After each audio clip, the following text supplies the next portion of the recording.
Hello and good evening, race fans, and welcome to the Brickyard. I am Gary Gatto, and welcome to P1 Broadcasting coverage of Championship Sunday, Round 9 of Season 2, as we come to you from the racing capital of the world, my hometown, Indianapolis, the Indianapolis Motor Speedway, the world's most famous race course, where legends are made, and tonight, one will be crowned champion. It all comes down to this, the final race of the season for the Votive Indy Oval Series, and the championship battle couldn't be any tighter. Just 2 points separate the front runners. Kyle Clinworth leads the standings at 231 points right now, but right on his gearbox, it's Edson Santos with 229. One race, one title, no room for mistakes. Clindy enters as the favorite. More wins, more top fives, and fewer incidents over the season. But Santos has been consistent, clinical, and if he wins tonight with a little help, he could flip the tiebreaker and steal the championship on average finish. If Santos wins and Kyle falls out of the top five, well, that would tie them on wins. That would also tie them on top fives, and that's, if it goes to the stat sheet, to the third tiebreaker, if we get there, where Santos holds the edge. So here's the deal. Clindy controls his destiny tonight. A strong finish locks it up, but if Santos wins, and wins big, the pressure will be squarely on Clindy to respond. It's the final chapter of the season. Two contenders, 45 points on the table, and the biggest prize in Votive Racing on the line this season. From the racing capital of the world, as I mentioned, this is Championship Sunday in Indianapolis. We're having about 100, we will have 100 laps ahead of us. And we are qualified right now. We're doing 4-lap averages. That's what we see people currently taking part of on the oval. As always, joining me in the booth, as he has all season long, is Luis Gonzalez Nunez. Luis, you've been in this situation before. You've been studying the numbers all week long. I know you have many thoughts, but first things first, how nervous are these top two in the standings going into this final race when any number of things could happen to derail their championship hopes on turn one, lap one? Yeah, good evening for everyone. So yeah, I never expect to, when I read the schedule from top to down, to say, oh, today is going to be the championship contender race for just 2 points. And it's really amazing to be over here just to talk about this. Not talking about 2 races ago, whatever these names is the champion ready. So today we have an exciting race, and answered your question. Yeah, is you have this? I always what happened to me when I have this book with all the points, which should be to be me the champion, and what kind of things I can do to be the champion. What is the factor to have this guy side by side to me? What has happened last 2 races ago when this other guy was next to me? That's everything. Friends, teammate, somebody know me or somebody hate me or love me. That's everything included in this pot. And you have to mix it, and you have to make the result on the end. And that's the Clindy and Santos had to make it to the end. I know Clindy is very famous in between. All of this happened with the fixed series in IRSRA when he was the champion over Goodman. And now we have the second chance to him to have a champion in this 2025 for him. So it's a mix of stuff. It's a mix about the nervous. I really getting nervous when it's happened to me. I remember getting nervous when it's coming Mondays when I have in the fixed series. It's nervous when I see the time and you have to go into the practice on 6:30 p.m. Eastern time to start the first practice for the qualifying, for the race, and for everything. That's make you nervous and stress. It's not really fun. It's not really help for you, but at the same time, when you in the race, everything, all the stress is already gone. You have to go in over there, and that does make you satisfied at some point. And when your whatever result is happen is win or lose, it's make you satisfied because you did the best of the best for 9 weeks, and that's the result for whatever's happened for Santos or Clindy. So whatever. The champion is a good champion or is a good racer today. So it's gonna be exciting to see who's gonna be. And the other thing I couldn't mention, the 32 drivers we have today or 33 drivers we have today. That is another factor, because you rated the first race with less than 25 or maybe 28, and then we have these 6 others or maybe 7 others to can be fat, make it fat in your race today. So it's everything involved in this championship contender between Santos and Clindy. And we are watching action on the racetrack as qualification still happening right now. That's Ty Quilla, winner at Pocono earlier this season. I did bring the points up on the screen. I'll bring them up on the screen for you one more time. And there you go. There it is. 2 points separating the top 2. That is it. That is it. And looking at the qualifications, Edson Santos is gone to the top right now. So that is 2 critical points. We might start this race, Lewis, we might start this race tied. Oh my God. Yeah. So to inform everyone, I'm going to try to do it by specific lap on this season. So I'm going to try to tell everyone what is going on in between.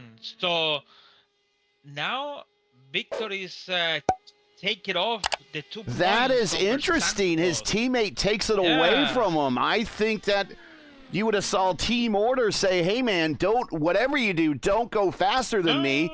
But he might also be up there saying, whatever you do, just don't let Clindy get it take it from us. So that's interesting. Teammate goes to the top for Vitor. I can say that maybe it's a good, in fact, it's a good thing for have a Victor on the front, because they can let Santos by and make it 1 point. True. And make Santos to lead more slap. That's the contender. You see, close is nobody yet in the around Clindy. I know we have 47 seconds remain. I don't see Clindy going around. It's no. Actually, yeah, all you have to do is put in your 4 laps, and it's a 4-lap average. Yeah. And we'll give you the lineup. We won't have speeds. The overlay does not do 4-lap averages. In fact, this sim does not do 4-lap averages very well at all. It does do it, but it does not display that information in a good format. Again, if 4-lap qualifying and a 4-lap average is purely an INDYCAR thing, and remember, this is mainly a NASCAR sim, and they're kind of sliding INDYCAR in here. So maybe one of these days they'll adjust the sim to make it a little bit more friendly to 4-lap average speed qualifying. But we're getting ready to wrap up qualifying here. As I think Mason Mitchum, we're watching right here, he might have provisionally just went second.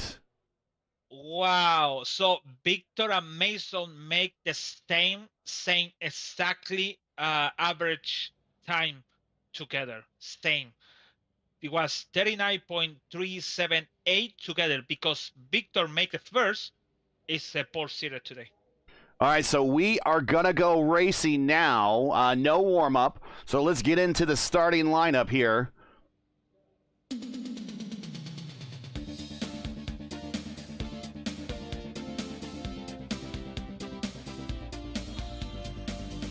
And before we go racing, there are your current conditions here at the Brickyard. 109 degrees on the track temperature, which is actually pretty good. We've seen them a lot hotter around here, especially when the fixed Indy 500 will be running later this May. It'll be up in the 120s. And here's your starting lineup for the final race of the season. Vitor on the pole, followed by Mason Mitchum. Santos right next to one of Clindy's teammates. That is Hunter Ingrev running 4th. Greenlee and Ward. And Josh Ward has already been picked by LGN as his favorite for the race to get the win. So we will watch Josh. Gary Lovern and Coker on row 4. Peterson and Wheeler on row 5. Edwards and Wilson, row 6. Kirkenbauer and Teed. Talk about one of the oldest drivers and one of the youngest drivers on row 7. Charles Teed, welcome. Good to have you in the lineup. That is row 7. Tracy Did and Cannizzaro back on row 9. Rusty and Pahutsky back on, that's row 8, excuse me. Row 9 is Rusty and Pahutsky. Row 10, Marcamini and Cody Cavaco.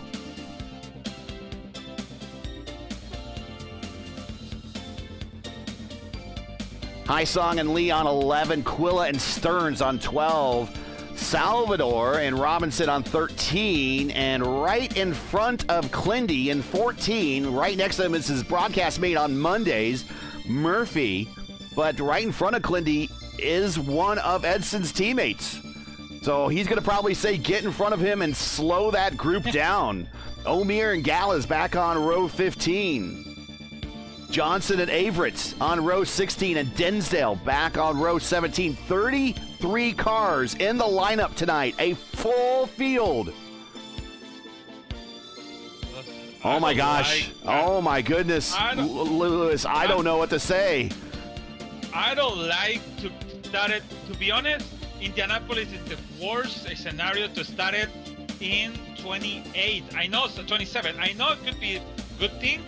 But some point on the race, if it's somebody mess, it could be messed for 10 times. So I don't know. If I going for the championship, I qualify. I do my best. I go to the front. It doesn't matter how, but I go to the front. That's how Santos do it. Good point. I give you a point for now for Santos to do that and try to give you the best, because you're going for the championship. And you see, it's no championship started for the back. So from the back, sorry, you have to start for the front. The field is still getting formed up in the back. Clindy now joining the pack.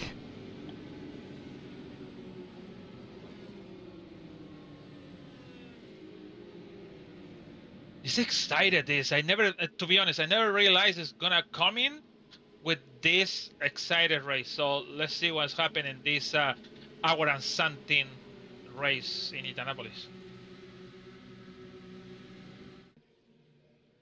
The engines are fire, the nerves are high, the math is simple. One race, two contenders, everything on the line. Who takes the crown? We're about to find out. The Votive Indy Oval Series Championship starts now. Green flag in the air at Indianapolis. Husky black flag.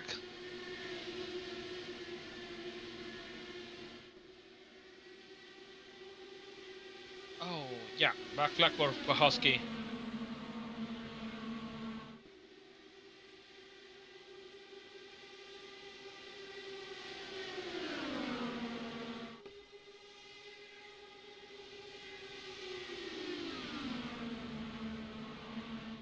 Oh, Mason Mitchum up high. Dirty air for the cars. Looks like the two in front of them are kind of feeding them a little dirty air. Hunter Ingrave gets on by.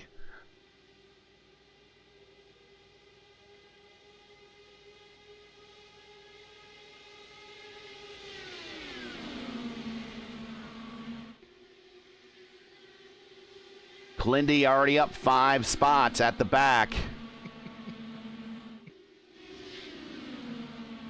So, in chat said, the Berthos caster, I love you, Dad. I think it's for you, actually. That's my daughter. That is my daughter checking in. I'm surprised. Welcome, Katie. I don't have a daughter yet. But, yeah.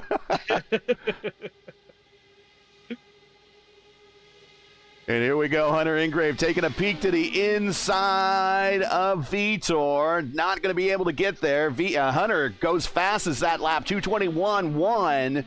It is Santos now with the lead. So Santos now gets a bonus point. We are now separated in the championship now by 1. Officially, Santos your leader. Followed by Vitor, Ingrave, Josh, Ward. Murphy goes purple that lap back, 2:22.7. Mason Mitchum is back in 5th. Gary Lovern in 6th. Brian Greenlee, he was fast for a lot of practice. He's in 7th. Eric Peterson of the Dark Horse Series, he's back in 8th. Shane Coker in 9th. Nick Wheeler in 10th. as now the two leaders start swapping the front spot. And that is not a good sign for the rest of the field, because they're going to start slowly inching away from the rest of this pack behind them. Yes, it is. So, it's so many things going to happen. Look at that. Santos and Victor make the sweep each other. So, teammate working together out front. So, at least Santos make a point. So, it's just 1 point behind on the Clendy without set the points in between the position they have now. So I'm gonna inform that in lap 28 or 29, because you know, when it's coming to pit, it's everything mess or whatever. So I'm gonna do it before pit stop enter. Also, Quilla almost hit the wall in turn 2, so it's on front of Clendy. So I think so Quilla is just help Clendy to save fuel. Also, save fuel. Yeah, he's got two teammates right in front of him. He's got Cavaco and Quilla. This is 21st, 22nd, and 23rd. We're watching right here. Cavaco going to take a look to the inside of Will Van Stearns. And he's going to get the car there in the short chute, not quite complete the pass. He'll line him up back again down the backstretch. Van Stern comes off the corner on the high side. He's going to get a big run down the stretch. Meanwhile, Clendy tucked up underneath Quilla. Now Cavaco taking a peek to the inside, and 3. Wow, bottom side is not developed yet. And that tells me that this back group really needs to get organized and start picking up positions, because there really is not a fast lane around this place. Omir on the inside of Jeff Hysong going into 3, or going into 1. And again, the high side is OP at the moment. Look at that again. See, Nick will hit the wall for going inside high. So, yeah, always is OP. Somebody told me long time ago, if you want to make the pass, you have to go in high. And I thought before you had to make the pass for inside, but no, you have to use the outside. It's a little bit dangerous if you're going. If you miscalculate the entry, you can hit the wall easily. But if you're just do the mark perfectly, you can pass the car a little, make a squeeze on the inside to the car inside you. But yeah, what you said is the OP for now. Yeah, back on the old tire model. Back also before we were racing on the current scan of the track. This is a new scan of the track in iRacing. The old tire model and the old scan, the high side was super OP. And you could make up a lot of time on the high side. You could actually catch battles by 1/10 of a second. The high side was much faster. Battle for position further on back. Cannizzaro and Hysong. Now Rusty Plant on the inside of Hysong. Our Phoenix winner. I remember one day in the fixed series, we have these big guys, Demerit, Maleska, and others. We used inside. I remember I won the race, protected inside. It's the kind of old times when the wheels, the tire is not affected, nothing in this track. So you can make it inside and nothing happens. You still make the position. It looks like a Michigan, basically. But watching Cavaco back here trying to make a run on Will Stearns. Will has given him the low side. Cavaco maybe showed a little bit of inexperience on the ovals. Car in the wall in front of him. We'll see if that starts packing up the field. But if Cavaco stays in the draft a little bit longer, maybe he gets a run. But the problem is, the second he pops out, and he's not getting close enough really to get that run capitalized, it's allowing Will to use the draft of Plant in front of him. Again, we've illustrated this before. This is a big wake coming off the car. It's like going through the water, except this zone right here, and I'm drawing the line through, this zone right in the middle, that is a low pressure zone, and that is a bunch of clean air that this car should be able to suck right up to the car in front of it, and that is the draft. The draft is very powerful with these cars. Very powerful at this racetrack. Cavaco, I think, gets the position as he is now on the high side down the backstretch. We'll go back to the TV coverage there, and he pops out a little bit to lend a little bit of the draft down the straightaway to Clindy, and then he lifts a little bit in the corner and allow Clindy on by. That is some good planning. 2 positions for Clindy on one end of the racetrack. Move Clindy now up to 20th position. Yes, it is. So Will Stern hit the wall. I don't know, maybe leave the position to Clindy, but he left the position too much. And I think it's the second time I see him touch a wall. And you don't want to have a damage in this track. It's a handicap and 100%. So if you have a damage, a little bit damage in your car is slow. In the mid-pack, a battle for position between O'Meara and Jacob Wilson. That is for 15th. Back up front, really the only passing going on, although here comes, and that's right around Trace Shadid. That's Logan Edwards and Trace Shadid. Looks like runs are starting, but runs are hard to complete here. Now here comes O'Meara with a run on Edwards. Yeah, you got to get right up in. As soon as he pops out, it's just like, boom, you hit a brick wall. Yeah, wow. The draft is just not working here. I mean, it's working, but it's not working. You know what I mean? Yeah, it's a work to catch the car on the front of you, but it's no works when you make it the pass.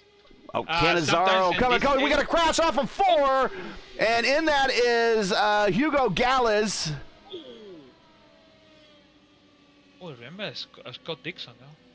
And this is loose. No, wait. Will.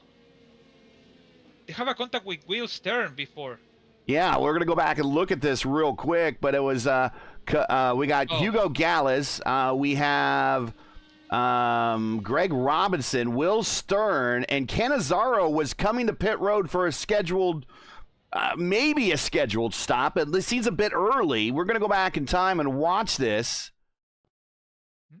And I'm not sure. Let's go back a little bit earlier. Let's see if something happens here to Canizaro. Does Canizaro smack the wall in the no? Oh, he disconnected. Canizaro? Canizaro is parked it. He's maybe had an emergency at home or something where he had to come to pit road and answer a call or something. But while that's happening behind him, we'll come back to the incident with Will Stern, Hugo Galles, and Greg Robinson. Oh, Will in the wall. Side checks Hugo. Hugo tries to rejoin, but he hits the grass. Then they come back in contact again. This is happening on front of old poor Craig Robinson, who just runs right into it. Meanwhile, Dinsdale, he threads the needle. Mark Amini threads the needle a little bit in the back. So we're under caution here at lap 15. And Lewis, it's still a little, I think it's still a little early to come in, I think. You're not going to cut off a stop at the end if you pit now, because you're about 5 laps short of doing that. What do? I think stay out and get track position, seeing how hard it is to pass. I think when you're on the back, I think it's Yep, that's exactly what Clindy's doing. And Teed bailed on pit road as well. Everyone's coming in, and just Clindy and somebody else. We got Teed, Clindy, Cavaco, Cody Cavaco also staying out. So that's a team call right there. Ty Quilla staying out. And then in the Seb Alexander car is Mark Murphy. He's running in the Seb Alexander Memorial car. Seb's still around. There's no reason to memorialize him, but he's running Seb's colors right now. He goes to the front, and Stephen Lee. So look at all the drivers that went to the front. Either they're really seasoned drivers, or they're on a team with really seasoned drivers. In the case of Cavaco kind of still learning the car, is my understanding. So he's probably under the strategy advisement of Clindy and Quilla. But certainly Murphy out there, hundreds of starts. Stephen Lee, hundreds of starts. Charles Teed, he's one of the admins of the Dark Horse Racing Series. We'll be picking up their DW12 series starting Sundays, May 4th, in a couple of weeks. He picks up our lead. Clindy now goes all the way from the back now to the front at lap 15, now 16, coming to 17. So you're talking about how hard it is to make the pass with the draft and the dirty air and everything. So thinking about when it's coming Santos with new tires after maybe 2 laps when the tire is getting worn, it's gonna go and close to Clendy. So I think Clendy. That's a good point. Go ahead. Yeah, if it's a green flag, it should be good call for Clendy. But it's a yellow flag after 10 laps or maybe 5 laps. It's one thing we've learned about the Votive Indy Oval Series. If you don't want to count on a caution, this is not the league to do that. It's been a rough season. They're all learning. They're all getting better. But all these guys up at the front here are all really accomplished drivers. So I don't think if there's a caution, it's going to happen at the front. It's going to happen a little bit further on back. Can you check? And I did not see. Typically, it is 5 sets of tires are allocated. Is that still the case for today's race? 6. So they get 6 sets of tires. 1 on the car, 5 in the pits. So a number of cars already at lap 15 went into the pits and used a set of tires. If we have a late caution that requires a late set of tires, and these guys have all used them all up, these guys leading right here, the top 5, the top 4, they all are going to be coming to pit road for a set of tires, fresh set of tires, here at the end of the race. So Murphy and Stephen Lee both started from pit road. They both started this race from pit road. So they have technically shown a pit stop, but unofficially they have not stopped yet. But here we go. Getting ready to go green. Charles Teed, your leader. Clindy second. Cavaco third. Quilla fourth. Murphy in fifth. Green flag as the snake begins.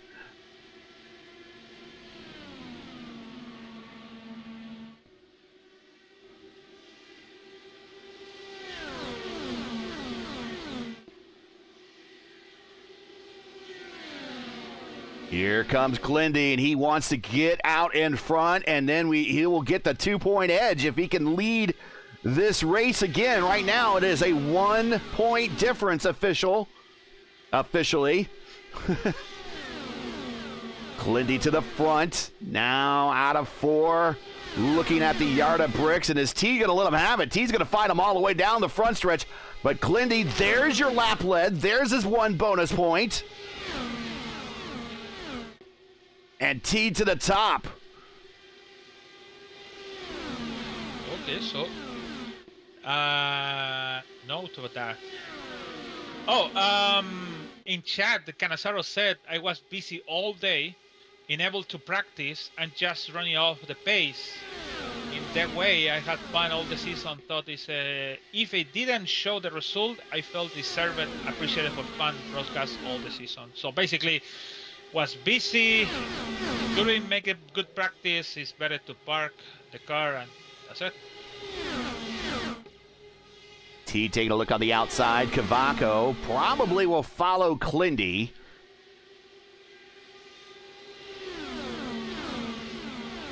If you enjoy P1's coverage of the Votive Indy Oval Series and respect the stream, please do us a solid. Make sure you support us by subscribing. And while you're at it, don't forget to smash like and click the bell so you'll miss out on future P1 iRacing broadcasts, including tomorrow night, our Monday night doubleheader, starting at 8 p.m.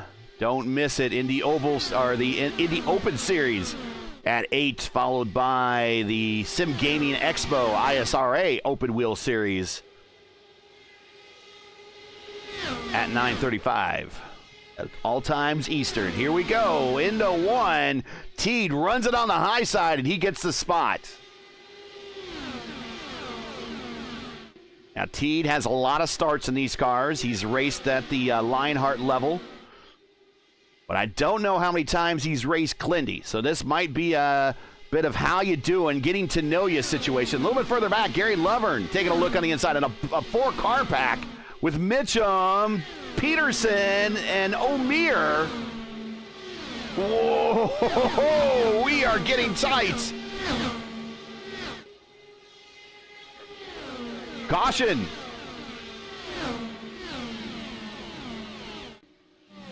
Where's the caution? What happened? Caution. Let me see. Gary Robinson? I have Gary Lovner, 1. But this more... Wait. No, It's more back. Yeah, this is Robinson, and then a lot of net code on Hugo. And poor Hugo on the north end of the racetrack, he just wants to avoid that place altogether. Back in the wall again with with Greg Robinson, and they are in the wall. We are under caution once more. So it's 2 incidents. It's separate with net code, and the other one is Gary Lovner. I think the car on the front of him Lovern, yeah. Gary, let's go back and watch what happened to Gary Lovern here. I think when the caution happened, maybe Mitchum checked up. Yeah. Oh, getting more too close, Gary, on that. Oh, I think so. No. And then into the wall on an unrelated incident, but coming to the caution. And 2 of them happen to be Altina Auto Sports cars.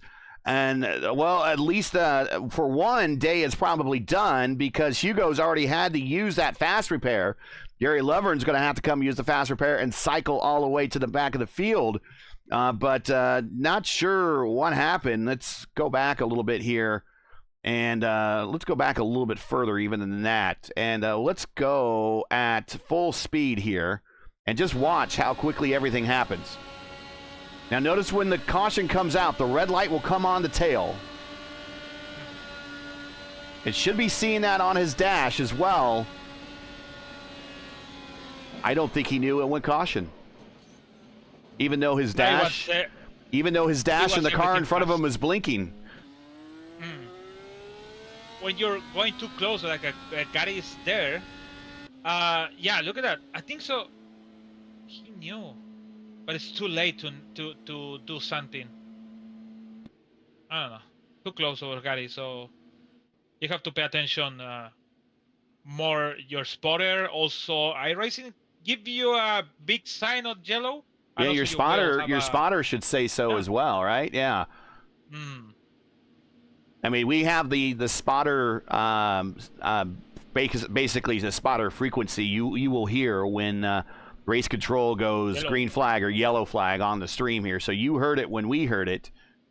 But Murphy stays out. He and Stephen Lee are going to go long here. That will cycle forward, though. Santos and Vitor, they are 3rd and 4th. Josh Ward is 5th. Mason Mitchum 6th. O'Meara 7th. Now, I don't know if Mitchum has any damage from that. We shall see. O'Meara in 7th. Peterson 8th. Coker 9th. Logan Edwards in 10th. Clindy stopped. He decided to take this opportunity. There's Tysong coming to pit road right there. But Clindy also took his opportunity to stop, and he decided that really stopping there at when did Clindy come in? Clindy came in at lap 23. Well, that kind of sets him up now to go 50, 80, and then 80's his last stop. So maybe 2 more stops in this for Clindy.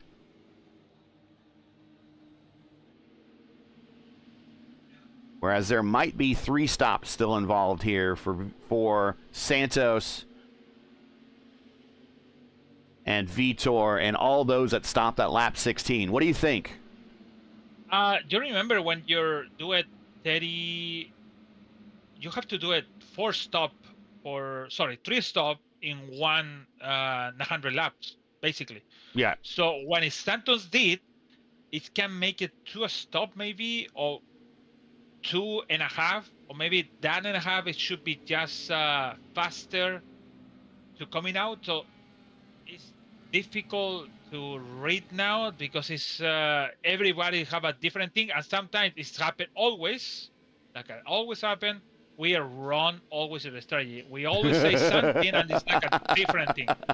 About who did all the points, Santos now is a champion by 264 and Clendy 247. That's the report for now. Going green at lap 25, a fourth of the way through this thing, and they're already accordioning at the back, and that's happening right in front of Clindy, and two cars into contact, more cars into contact. Engrave. Rusty Plants. We have, I think, 3 Rogue Racing cars involved there. Rusty Plant said this my bad.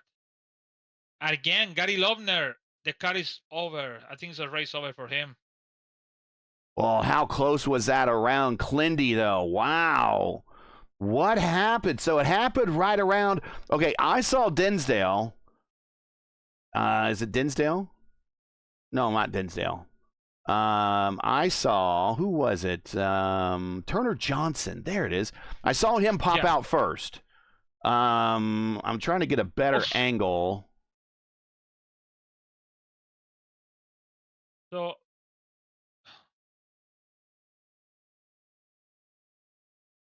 So Turner Johnson pops out first. I think let's watch this again. And let's watch let's go back a little bit in time.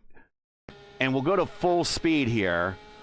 So Dinsdale, he left a lot of room. Oh, not Dinsdale. This is Turner Johnson. Sorry, I keep throwing Dinsdale out there. This is Turner Johnson. And he just left too much space, and then he had the break, and then it all heck broke loose behind him. Watch this. I think he pulls out, and then here comes Salvador, and Clindy really had to check up because he was in a position where he was going to get a black flag if he passed Teed. It was... Oh, I don't know how they didn't have a black flag Clendy over there. Really, I don't know how.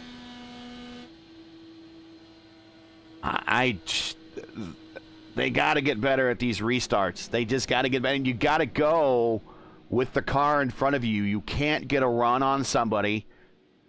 And you can't go when it says green, regardless if it says green or not, because you got to go when the car in front of you goes. And this is just playing into the hands of Santos, because these are less race laps. He has the race, and he has the points lead. Let's be realistic now. Clendy have a black flag because the incident, and we have a race control over here. They clean the black flag because it's an incident without. So it was an incident without Clendy fault, so doesn't make it clean because he tried to avoid the crack with Charles. So that's good for him. But if you're thinking about if it's an official series, it's not clean, and maybe even a lap down. Well, that was fortunate for him that race control removed the black flag. But again, very much a Code Brown moment for Clindy back there, as everything happened around him, and that very, very quickly and very well could have led to his day being done back there. Yes, sir. So about Johnson did something everybody's doing. If you see the car close to you, but it's very far. Johnson was so far. Maybe you have a one car different between Clay. So I think kind of cold for Johnson what he did. Then Clendy did something everyone had to do it. So you want to save the car, you have to go in to the left, and that's a good thing. But he make the pass on the front. But all the back is really a mess. Fortunately, that's in Indianapolis. Pocono also too happened. What else? I think some Michigan, no. Auto Club, maybe no. But mostly in Indianapolis and Pocono. It's a main straight, the green flag always. and everybody's getting nervous for going faster and just restart now. Oh, we're lap 28. We're going to go green next time by to start 29. It is Murph, Lee, Santos, Vitor, Ward, your top 5. Mason Mitchum, O'Meara, Coker, Edwards, Trace Shadid, your top 10. Wheeler, Wilson, the prodigy Kirkenbauer. Actually, that's Clay. That's not Indy. That's Clay. That's Papa. So that's the Papa prodigy. He's in 13th. Turner Johnson, 14th. Charles Teed, 15th. And Clindy in 16th. Currently in the pits, showing one lap down, but back on the racetrack is Hunter Ingrave. Mark Everett also in the pit. Now he's back out on the racetrack as well. Lovern Cavaco shown as out. Robinson Gallas shown as extended into pits. Actually, Robinson back on the racetrack. Canizaro out. Green flag in the air. Lap 29. So to update the point, is Santos champion for 14 points now over the Clendy. And here comes Stephen Lee with a run on Murph. Santos now in third. He is broken out away from his teammate Josh Ward to the inside. Vitor, and really Santos does not want to lose touch with his teammate or have his teammate lose touch with him. That's going to be key to this whole thing, and Vitor is going to get a run off the corner. Josh is going to tuck back in. Now he's joined by O'Meara. Murph back at the line looking to the inside. He will get the spot back from Stephen Lee as these two are going to start working together to try to pull away. At some point, these two guys have to go into the front and just lead the field. Clendy, fast hit, Charles Teed, going for 14th on Turner Johnson. We watch that here. Clendy now on Turner Johnson. Back up front, it is Stephen Lee in his familiar Samsung colors. Mark Murphy sporting his teammates' colors from IAR. Normally we see Seb Alexander in that car. Edson Santos all by himself in third. Vitor has gotten away from Josh Ward. O'Meara now in sixth.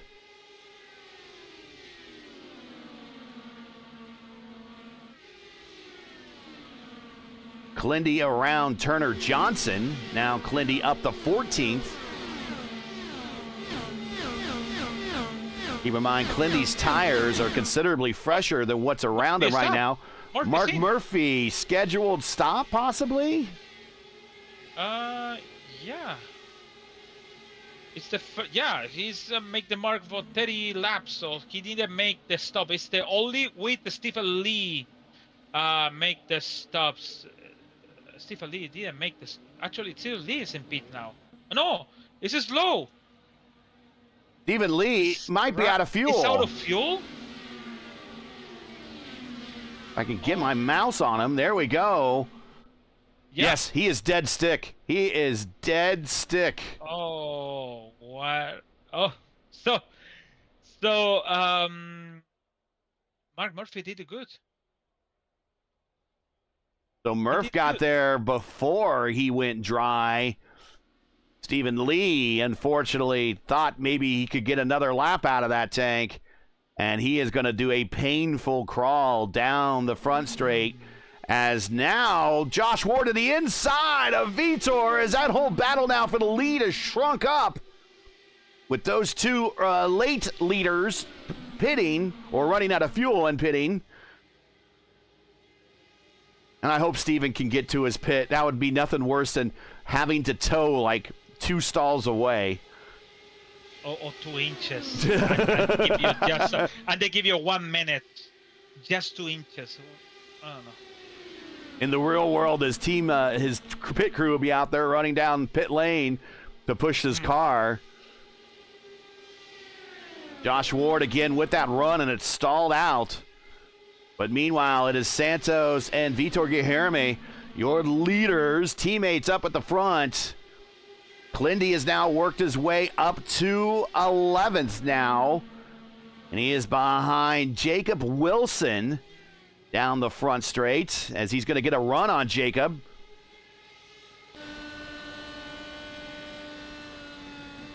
And there we see him getting the pass on Jacob. Now Clindy's in the top 10.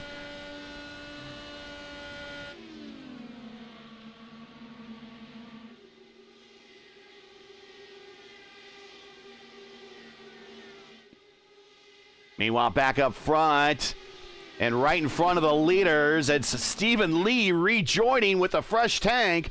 Unfortunately, Stephen Lee well down in the order. He is one lap down in 26, but we saw him with pace. So this might actually be good for Edson Santos. He could just run behind him and save fuel if he wants to. But here's Josh Ward. He's not interested in saving fuel. He's interested in getting to the P2, and he slides up in front of Vitor, and he gets the spot. This is, I don't know.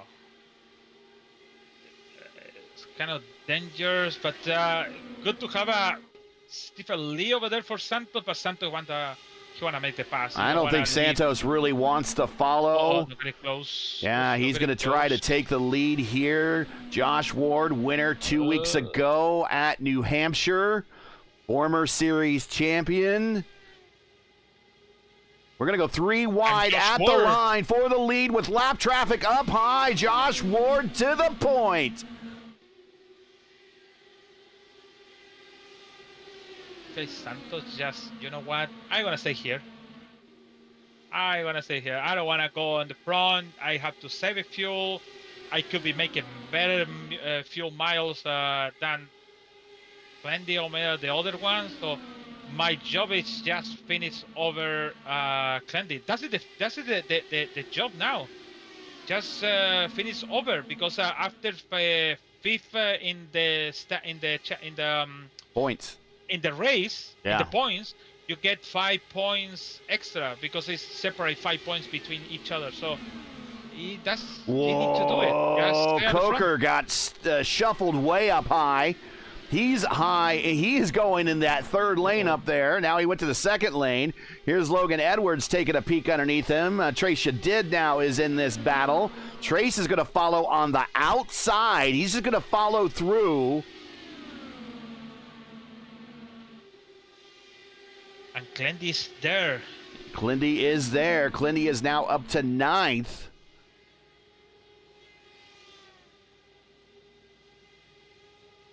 There are 23 laps for Ward, 23 for Santos, 23 for Vitor in this run. So we expect him to go at least another 7 to 10 since there was caution involved since they stopped last at lap 16. So Santos can do it 27 and 27 each team to go to the end. No problem for him. Clendy, I'll let you know, it's 14 to go. I counted for 30 laps each team, so Clendy is 14 to go.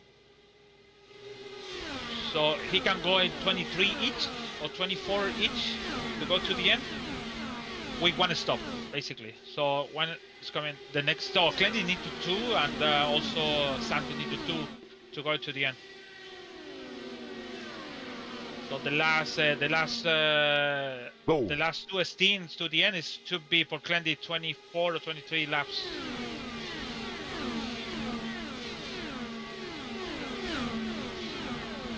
Eric Peterson getting acquainted with the turn 2 suites a little bit closer than he would like. It'd be fine if you got the fried chicken and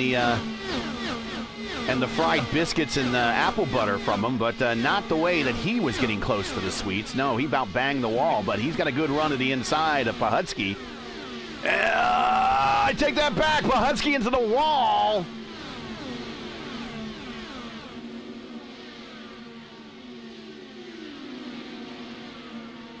Whoa. Wow.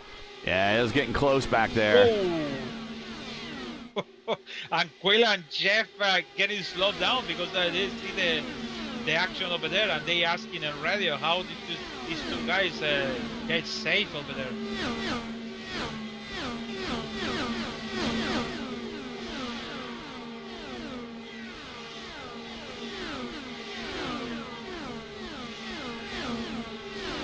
Oh, contact! Marcamini into the wall, and that was right around Leo Salvador. We saw that as we cut our camera right to it at the moment. That was going into turn one. Mateus Marcamini gets the boot from Leo Salvador. And watch this. As Leo just cuts right down, and then he ends up, he was trying to kind of put a little bit of a fade and a block on Dinsdale, and then in the process gets into Marcamini, and we are cautioned yet again at lap 42, just shy of the halfway point. My friend, if you don't have a side-by-side, it's not a good chance to make the turn. And Salvador make the turn, but we contact on Marcamini. And actually, I think Stephen Lee was in front, so he gets the caution wave around, and it still actually brings him one lap down. He was at the 2 laps down there, technically, but he will join the tail end of the field. And now these leaders all the way through, I think, Clindy, and maybe even Clindy comes to pit road here. We'll see what happens. It's close enough that maybe Clindy decides to come to pit road, but certainly everybody in front of Clindy, I'm guessing, for sure is coming to pit road at 27 laps into the stint. So we are 58 now to go. So if you're coming in, you can make the to the end. So everyone is coming in because everyone can go full without matters the save fuel, and they can go to the end easily with one more stop. We are going to watch our points leader, Edson Santos, go to his stall. Critical time on pit road to hit the marks, not overshoot them, not come in undershoot them, up on the jacks, full tank of fuel at 85%. That's capacity. New set of tires, down and away. And I think he just sneaks out in front of Omir, but Omir comes out in front of his teammate. So Vitor loses a spot there. Mark Murphy stays out because he just pitted only 12 laps ago. And Brian Greenlee in the INDYCAR, we can get a shot of him here real quick. There he is. He was fastest in practice for a lot of practice. He is now at the points as the leader, and the car in front of him is Hunter Ingrave, and Hunter Ingrave is going to get the wave around here. So Hunter Ingrave now might be rejoining the tail end of the lead lap, or just be now one lap down. We'll see as the order shakes out. I think he's going to be just one lap down. Yes, it's one down.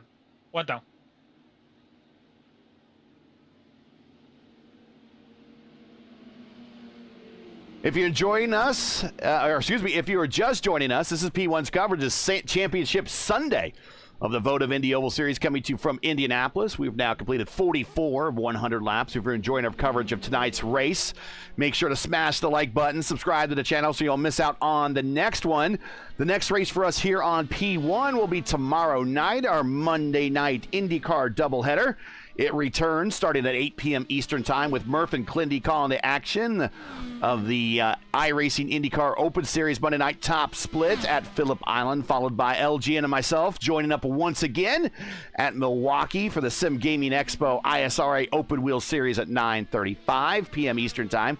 Don't miss it. That is all tomorrow night right here on P1. Milwaukee.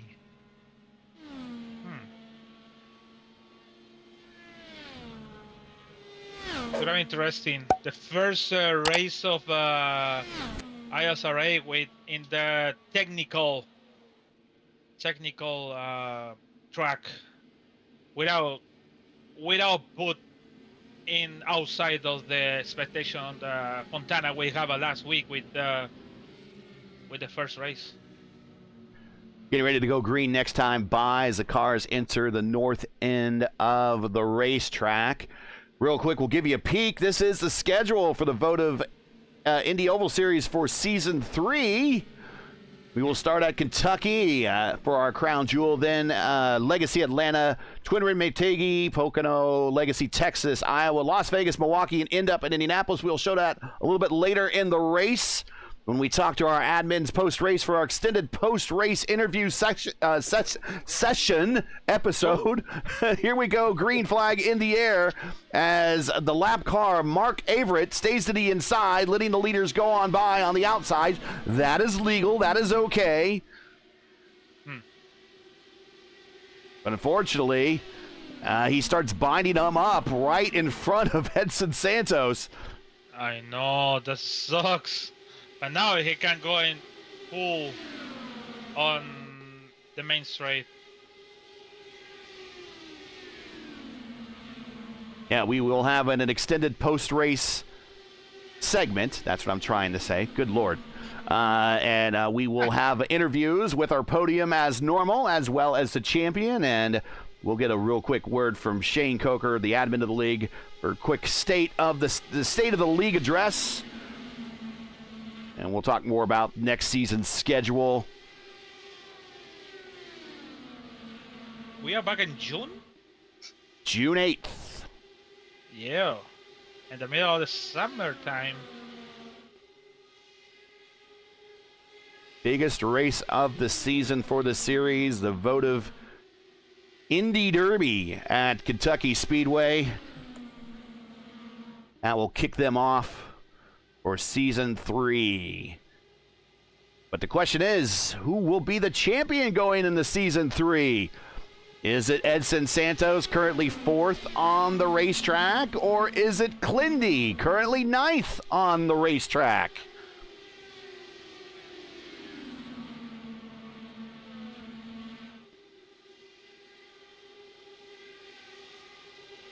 I don't know why it's making that... Yeah, I'm not quite sure why we are doing the snake at this point in the race. We're just shy of the halfway point.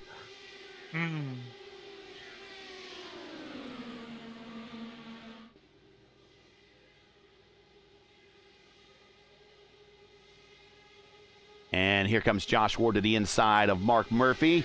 Murph stayed out. Murph pitted last on lap 32. So we expect Mark to come in, and actually not too far from now. He's 17 laps into his current stint. Clendy, my God. Oh, my God, Clendy. He just make the hole to pass mission or offside. Oh, Clendy, yeah, he creates a hole where one doesn't exist. I think he spooks Mitchum into giving him room. Yes, excuse me, I got a passport here.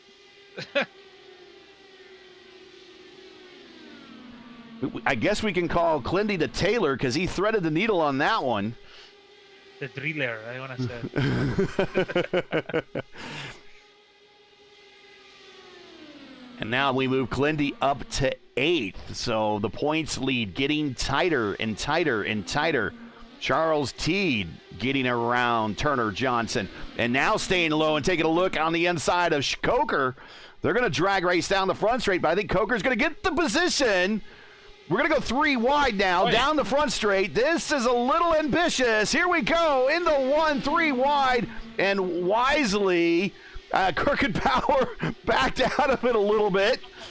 Turner Johnson almost in the back of Teed there in 3 and 2.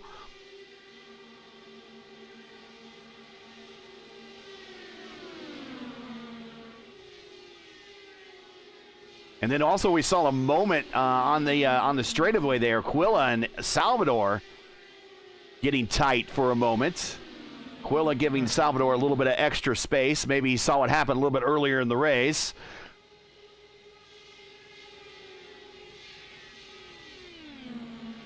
Back to Clindy now in 8th spot. It'll be really interesting if he does manage to get around Trace. So what does Vitor do when Clindy gets the Vitor? How fierce does Vitor put the battle up for Clindy?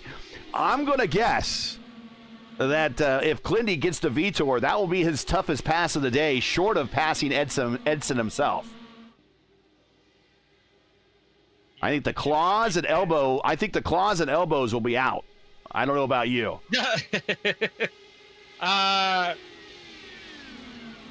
Yeah, I don't know. It's hard to predict what he's Clindy gonna do. Sorry, Victor.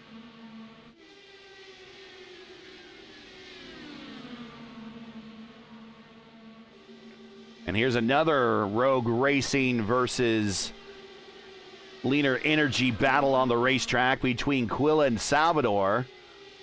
They've been at it pretty fierce.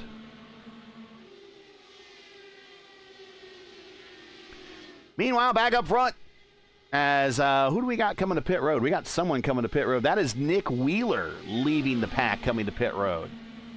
This is not a scheduled stop for Nick Wheeler, I believe. He is only 9 laps into his stint. So Nick Wheeler, did he have contact with the wall, maybe? Caution! Caution! Caution and kill. Mark Averett. Oh, it's out. Mark Averett. There it is. Let's go back and see what happened here. Wheeler's already coming to pit road. I'm not sure what happened to Wheeler, but Averett. Okay, we'll have to go back a little bit further and see what happened. Averett going into the turn, he just turns in, and the car's not turning, and he has dirty air in front of him in the form of Mason Mitchum and into the wall. And then he kind of does almost what we saw Jay Howard do in the 2017 Indy 500. Hit that wall, shoot to the inside, and short of Scott Dixon launching himself off of Averett, that was exactly kind of what happened. Averett done, though, inside wall contact in the south end of the racetrack. His day is done. I believe his day is done. We'll see if he possibly does come back out again. But Nick Wheeler, not sure what happened. Did he smack the wall? We'll see down the backstretch. This is leading up to his pit stop. Could be also everybody has real world commitments, and phone rings, something happens, baby cries. We've all been there. Edson Santos has been there. Let's see. Does he hit the wall? No. Not sure what happened. He just did splash. So maybe a scheduled stop for Wheeler. But here come all your leaders to pit road. Mark Murphy. We also have joining him on pit road. Oh.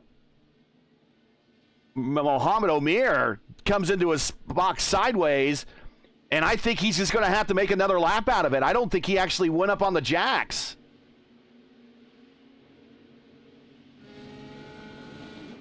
What's the name you said? Mohamed Omir. Let's watch this as he comes to pit road. I don't think he goes up on the jacks at all. Oh. No, they can't get to the car, so he's stuck. Oh. So he's going to have to come around and pit again. Weird. Maybe he just did a splash? I just guessing. Because Wheeler did a splash. And he came out. Yeah, but I don't know if you actually get service at that angle. So we'll see if he comes back out. That was a really bad angle on pit road. So Josh Ward, our leader, there he is. Edson Santos now second. Vitor is now third. Surprise, everybody. Here's Clindy. He is now fourth. And I'm not sure how that changes the points. We'll let you calculate. Logan Edwards in fifth. Mason Mitchum is in sixth. Jacob Wilson is in seventh. Teed in eighth. Coker in ninth. And Pahutsky in 10th. Ty Quilla is in 11th. Stephen Lee has worked his way now up to 12th. Mohamed Omir, we'll see if he comes down pit road again to get service. Or it's possible he just did fuel only. You're right.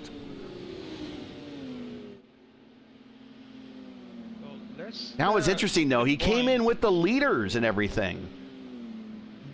So if that's the case, he lost a lot of positions.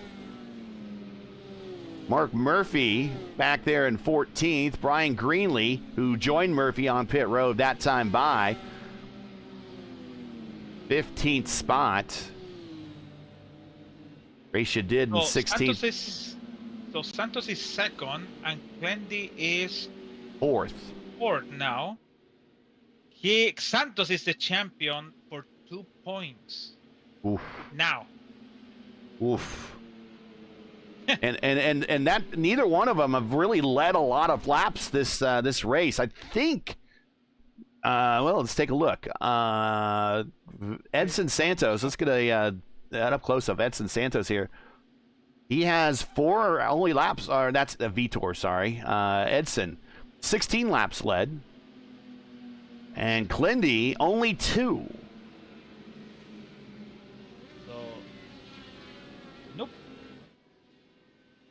But that is, I don't know who the lap leader is. Josh Ward is at 9.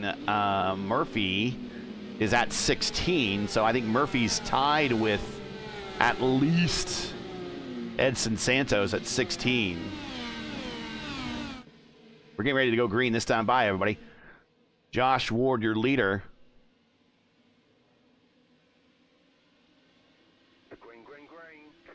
Little bit of accordion back in the back of the pack. Oh. Ty Quilla now protected to the inside. Teed fades to the inside. Kind of puts a block on Quilla. Coker getting shuffled out of order.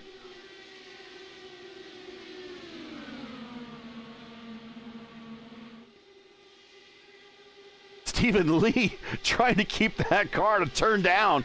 There's a little bit of a fishtail coming off the corner.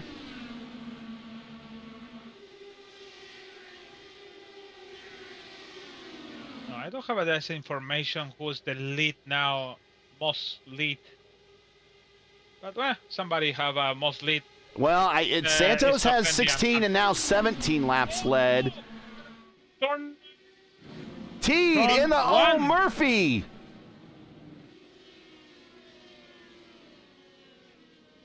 Contact with Quilla. So Quilla and Teed.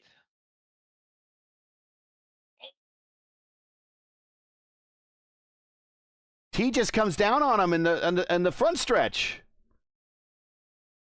and now they can't turn. They're missiles, and Murphy, just poor Murphy, had no place to go.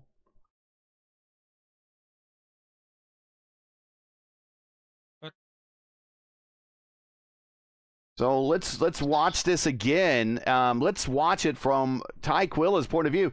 Ty's going to pop out here, and T does a little bit of a fade, but tucks back in line.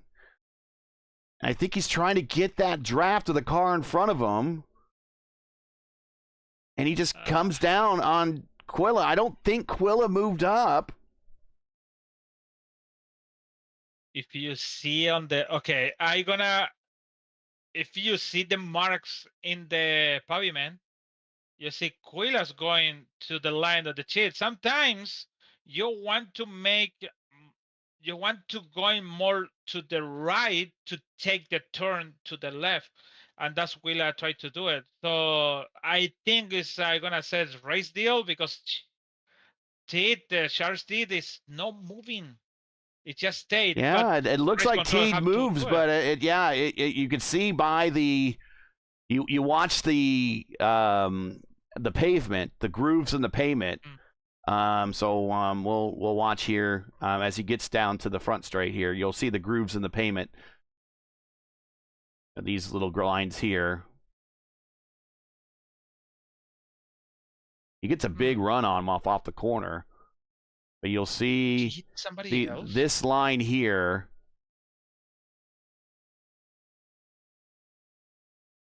And, I think he's trying to give himself just a little bit more room maybe to make the turn in. You're right. This might be a racing deal. And he hooks Teed. Teed hooks him, and they're into the inside wall. Now his car is a lot like J.R. Hildebrandt's from the 2011 500, and it's just an unguided missile down the front stretch. And there it is. Murphy kind of has no place to go. Also, he can make a contact with Shane Dinsdale. Quilla. And Dinsdale, I think, basically, watch this, just no place to go. Poor Murph.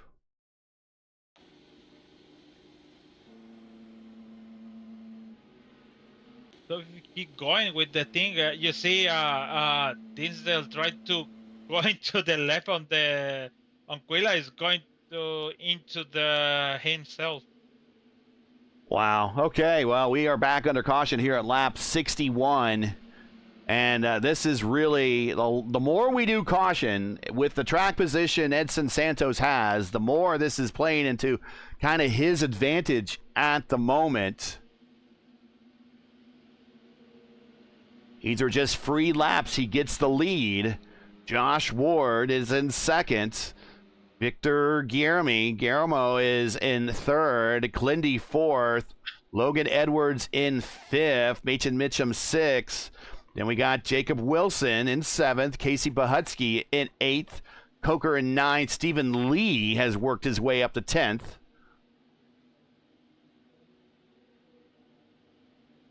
So I guess it's the 7th. And so if everybody pitted now, they would still have to make one more stop probably within the final 10 laps. So everybody's staying out. Unless there's a ton of caution, that's about the only thing you can get maybe 10 more laps out of a tank of fuel. I have seen a driver do 38 laps before at Indianapolis. And it is? You know who? I saw, my God, Maleska with his teammate. I forget the name. My God, my memory is Sunday. But yeah, Maleska I saw is making 38 laps on fuel tank. So that's a lot because we expect it to be maybe 34, maximum 35, but 38 is like a. I've seen one driver do it. It wasn't Malechka. Normally, I have an encyclopedic brain when it comes to that stuff, and it's just not hitting me right now. I will remember at some point.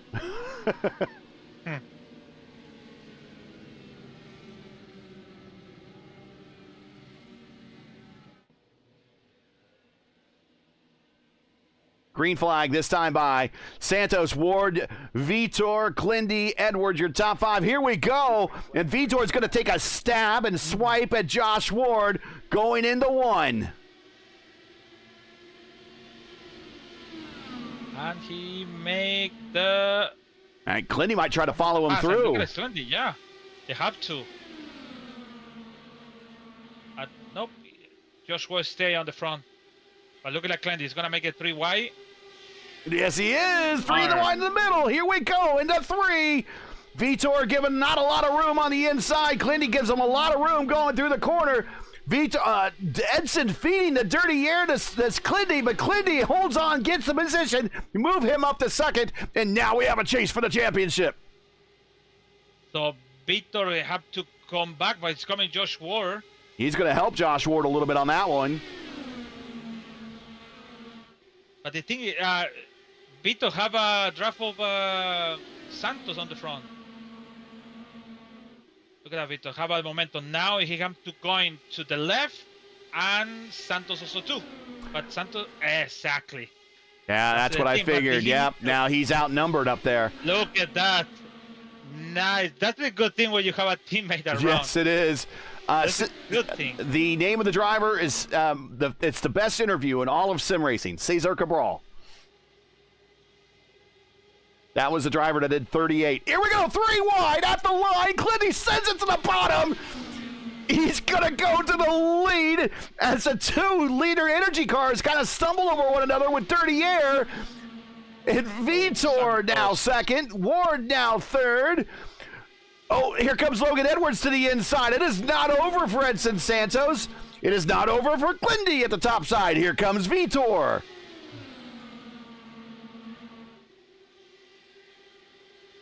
Santos and Hunter Ingrave on the bottom. Ingrave. He is wrecked out.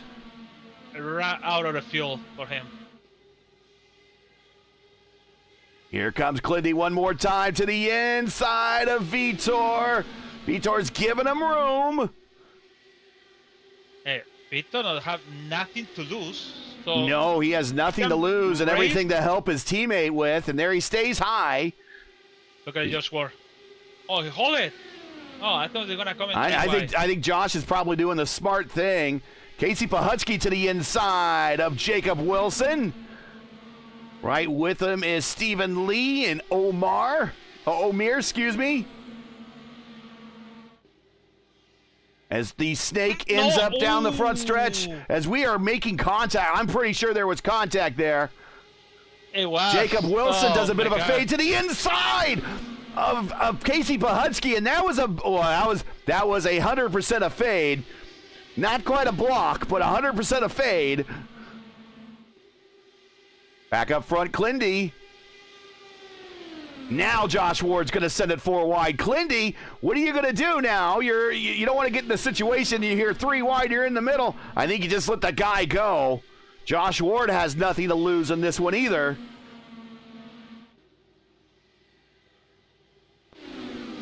That's pretty close on the big I don't know, Victor and Clindy. My God, it's close to disaster. So, but everything good.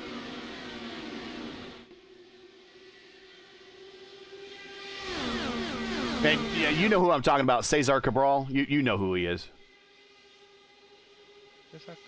Cesar Cabral? Yeah. Yeah. Yeah, he's actually a freelance motorsports photo journalist. He's in Germany, but I believe he's a native Brazilian. But in one of our races that we had here at Indianapolis, I think in the fixed series, he did 38 laps on a single tank of fuel. Oh. Yeah, you remember, you told me about that, yeah. Yeah, that is the farthest I've ever remember, and I can recall someone going as long as they did on a run to end the race. He went 38 laps to end that race. I think 70% sure Maleska did in the last season with his teammate. My God, I don't remember the name, but he did. And was it what is it? One of the power slide, hyper slide teammates? Yeah. Yes, yeah, it would have been either one of the private label Team Hype guys or the power slide guys, which would have been Blocker. No. Alex Van de Sant. No. Yeah. Other than that, it would have been Brophy, Chin, or no, it's not Chin. One of those guys, yeah. He actually won Chin that race. Now he has worked with Jacob Oster and some of the I5G guys before. Okay, Oster. Yes. Okay, all right. Yeah, we went Oster. They're not teammates, but they have worked together. Yeah. Was kind of close, but I think we was in Indianapolis that day and the Victor Series, and they started from the back, and they won it, and they going to the front in podium by Sevi Fuel. That's how you do it. Kraus, yeah, Wags throws out Kraus. That's another one of their teammates, yep. And we are single file down through the backstretch into the north end of the racetrack. Casey Pahutsky into the outside wall in turn 3, and he's trying to hang on for dear life as everyone else is about 15 miles per hour faster around him. So, let me tell you something. What a surprise to have a Stephen Lee with 2 laps down. Now is in sticks over there. Oh, and Vitor goes high into turn 2 and gets a bad exit, and he's now back to 4th. Logan Edwards taking a stab. Here comes Clindy one more time to the inside in 3. This is the north end of the racetrack. And they come down through 4, down the front stretch, parallels Georgetown Road on the outside of the main straightaway. And they get to turn 1. This is where Georgetown and 16th Street used to meet, right here. Right behind the turn 1 grandstands is the main ticket office. Now they're into turn 2, right in front of the turn 2 suites. Down the backstretch, separating 2 portions of the Brickyard Crossing Golf Course. There's everyone watching the Masters today. If you like golf, Brickyard Crossing is a public course. All you need to do is pay the green fees, and you can go play it if you like. 4 holes are in the infield.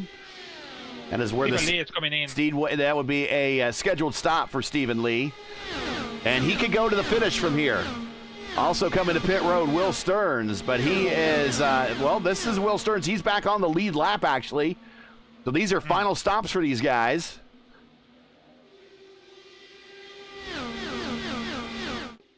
Now, the Speedway high school golf team actually uses this as their home course. That'll be a pretty cool home course to have for your golf team. How are you gonna lose the concentration every time you're gonna hit the hole? Well, they're not racing, or they're not golfing in May. They're out of school by then. They should be both in May. But they have a race every. If it's not race, it's a practice or just exhibition or whatever. So how? At some point you have a little quiet.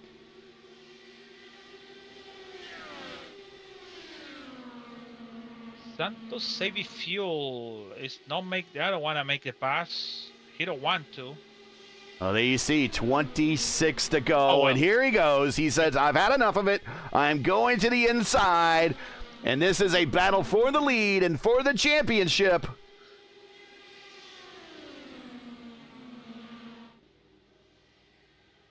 Ooh, okay, Vitor coming to pit road. This is a scheduled stop for Vitor. Also coming to pit road, that is that's Dinsdale. Keep missing Shane. names here. Yeah, Shane Dinsdale in the Paul Tracy Team Cool Green livery. Shoulda, woulda, coulda. 2001 Indy 500 winner, or 2002 Indy 500 winner. Oh, on pit road, Jeff Hysong showing a bunch of damage. He had a moment on the racetrack. I see. Oh yeah, he is the smoke. Yeah, Andy coming in.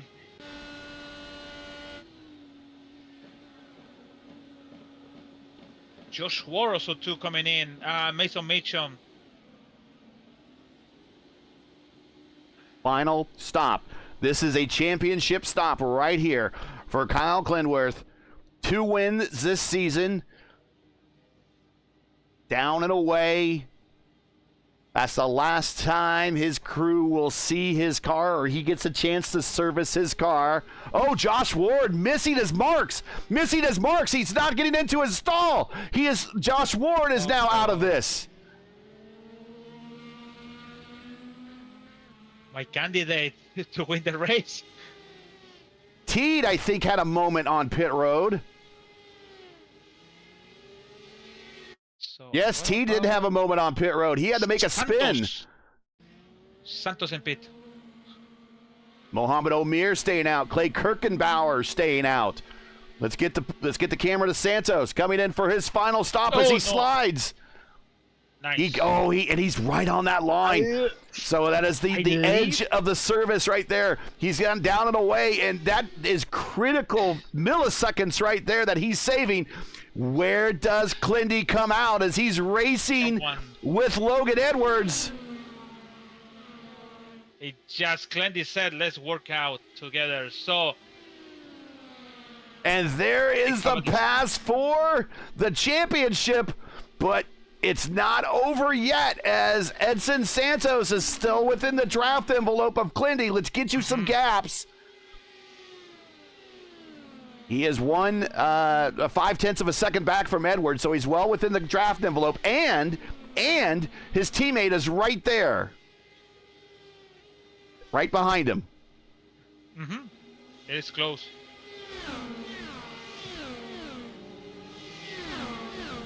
Cars still coming off of pit road for final stops. Mohamed Omir, your leader at the moment with 21 to go. He is 24 laps into his stint.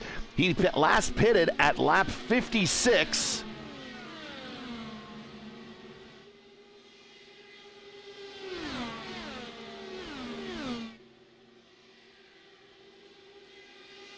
And Clindy and Logan Edwards now working together, trying to put some distance on Edson Santos. Santos needs to keep his foot in it. He can't slow down to let Vitor kind of catch up. He needs to hope Vitor gets there. Brian Greenlee goes purple late in the race, 2:24.4.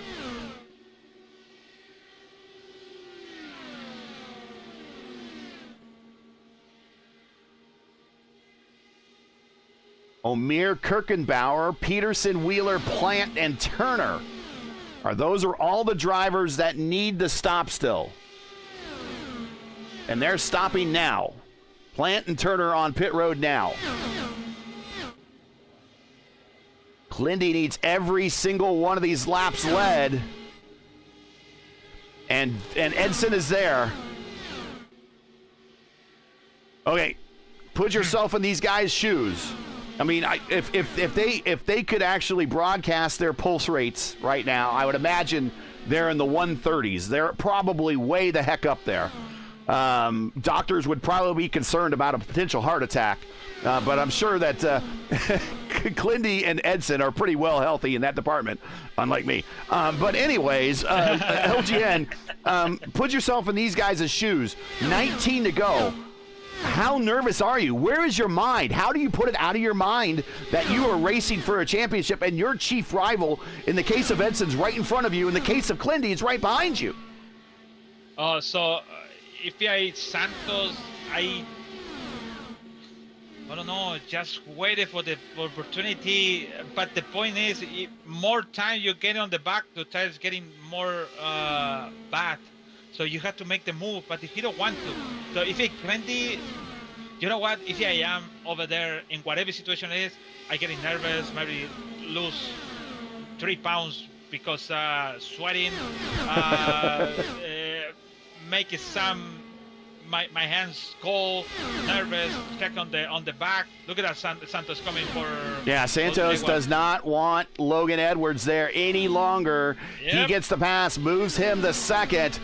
17 to go. Once again, if you're just joining us, you're watching P1's coverage of round 9 of 9. This is Championship Sunday of the Votive Indy Oval Series, coming to you from Indianapolis Motor Speedway, where our 2 points leaders are battling for what will be the lead when Mohamed Omir and Clay Kirkenbauer and Wheeler all come to pit road for their final stops.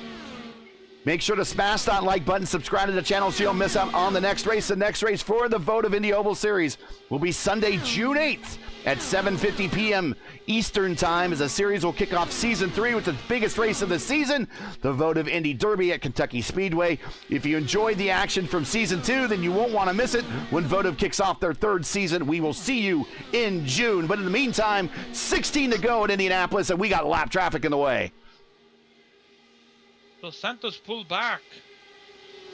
Maybe they want to, I don't know if he want to bring, no, because Edwards is back of Vitor. But it's, oh, that's close. But now it's pull it back. I don't know.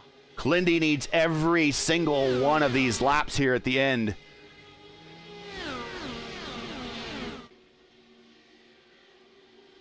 He won't. He needs every single one of these laps. Every single one of them. Edson has 23 this race.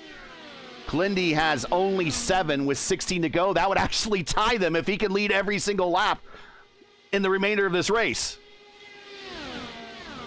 I have to know who is the main leader, but I don't have the info.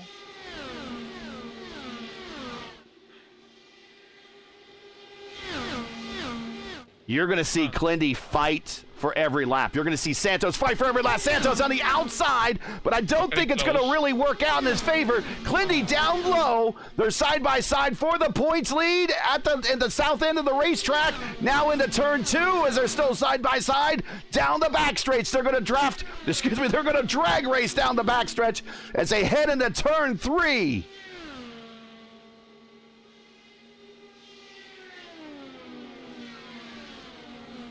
Shades of 89, Emerson Fittipaldi versus Al Jr.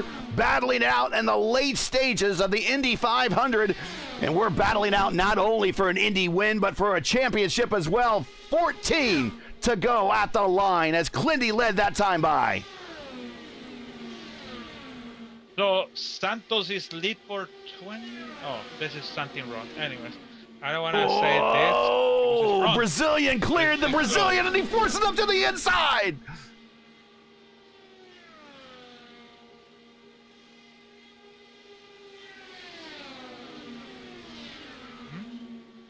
Slides up in front of him in turn 3, gives him the dirty air. This time goes low. Santos stays a little bit higher in turns 3 and 4 to try to get some clean air. He goes to the inside. Wow, that was really close. In fact, I don't think you could do that in real IndyCar racing. That might have been considered out of bounds. We'll see. Well, it's not a ruling here, but Clindy keeping the lead at the line through 1 and 2. Down the backstretch. Now Santos falls back a little bit, see if he can get a run. Clindy now to the outside, down to the inside, down to the grass. Into 3. Edson on the outside. Edson still on the outside, going to get a big run down the front straight. He's going to look on the inside again, and this time he almost got there. Clindy faded as far as he thought he should go. Something I really agree with Nick Sudik when I said in chat. Santos drive is really smooth, and if it's Santos is behind on the Clindy for at least 5 laps, the guy have the chance to maybe win the race and just see if Clindy can follow him on behind, because the draft is hard. It's really hard to follow somebody.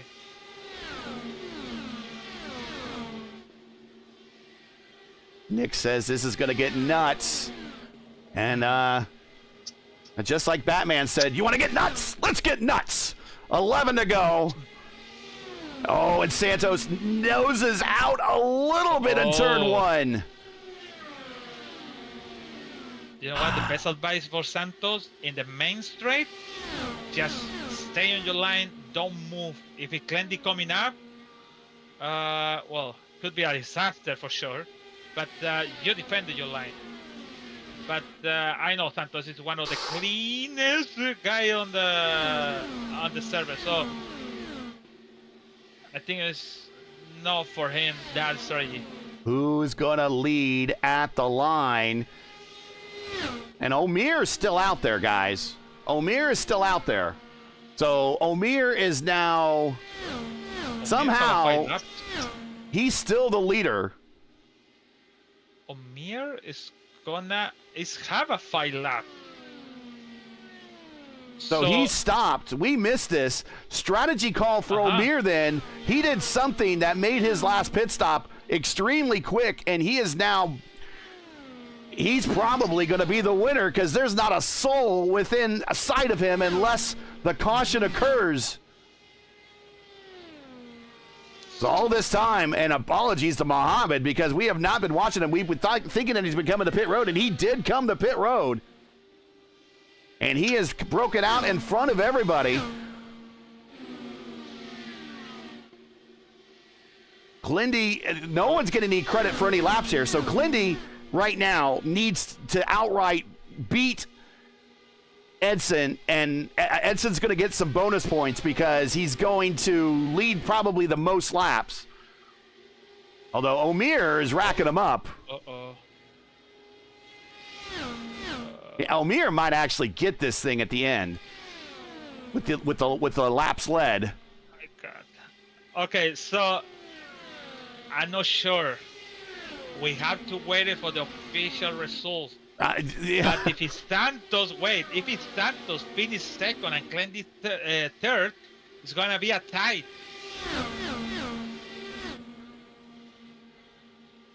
So, But the first tiebreaker is controlled by the first tiebreaker is wins. So the first tiebreaker right now is controlled by Clendy. The second tiebreaker is top fives. That is controlled by Clendy. But if they both finish right here, they'll both get one more top five. But Clendy would still control top five. Caution on the racetrack. Anomir said, "Oh, come on!" And it is Clay Kirkenbauer. Oh no! By Hill's self, yeah. Unfortunately, yep. In the wall and bounces off it. That is, I believe, in turns 3 and 4, right there in the north short chute. So we are under caution, and now, guys, it gets really exciting because Omir, he was right, and we neglected to really follow him because we've been watching the championship battle. So again, Omir, if you go back and watch this, Mohammed, apologies. We were just keeping the camera where the story was, which is this close championship race. But when the caution came out, Clendy had the lead over Santos.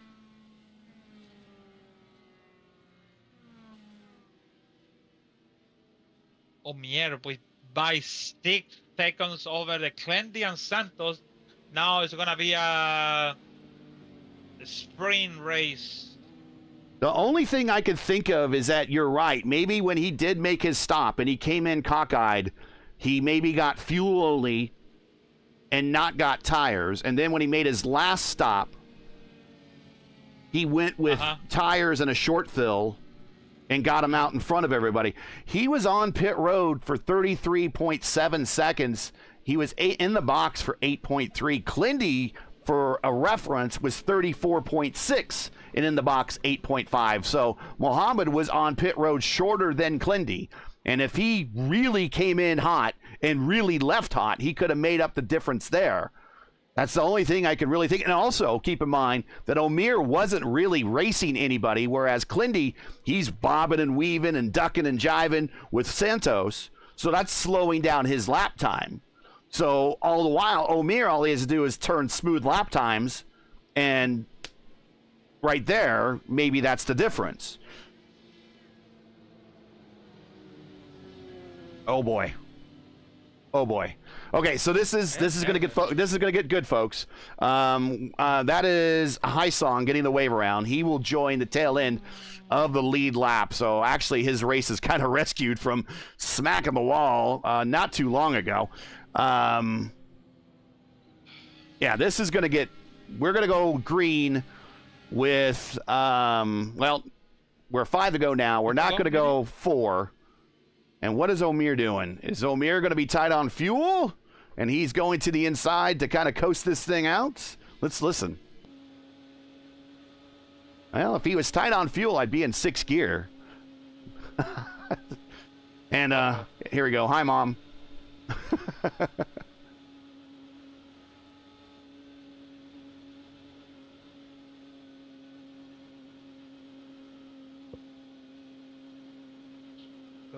So, but here's also, sorry, I don't want to cut you off. Here's also the other thing to be concerned about, is that these guys have had, and when I say these guys, it's this league, and they'll get better over time, but they've had all season long issues with restarts, and we're going to do a restart right here, and a couple of laps. So we're actually going to get a green-white checker, I think, a natural green-white checker. I don't know. It might be green, wait a lap, then checker, white, then checker. We'll see. But I think we're going green at 3 to go. So the base car turn off. So oh, Mohammed Omir flashing. Uh-oh. Uh-oh. Oh, there it is. Oh, he was falling through the order. That would have made things interesting. Okay, lights out on the pace car. We're going to go green this time by. So again, if we go instantly yellow because they mess up the restart, I got to think that the race is over at that point. And the field is frozen, And the way that you see the order here is the way the race ends.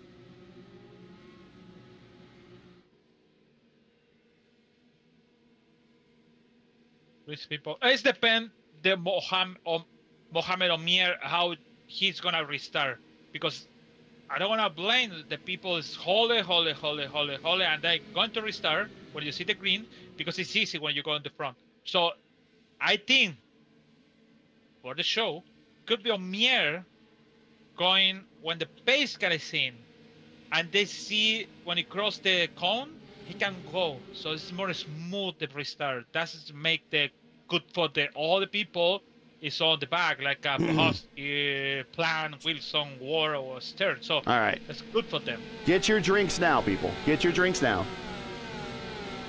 It's too late for popcorn. Just get your drinks. Settle down. Here we go. 3 laps to decide the championship. 3 laps for one driver to get his first win.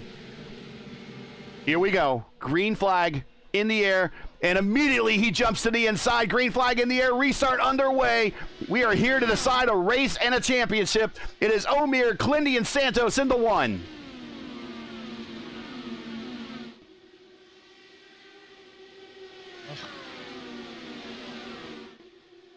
And even race. Oh my God. Omir is out. He's coming back. If Omir have a problem, he need to go.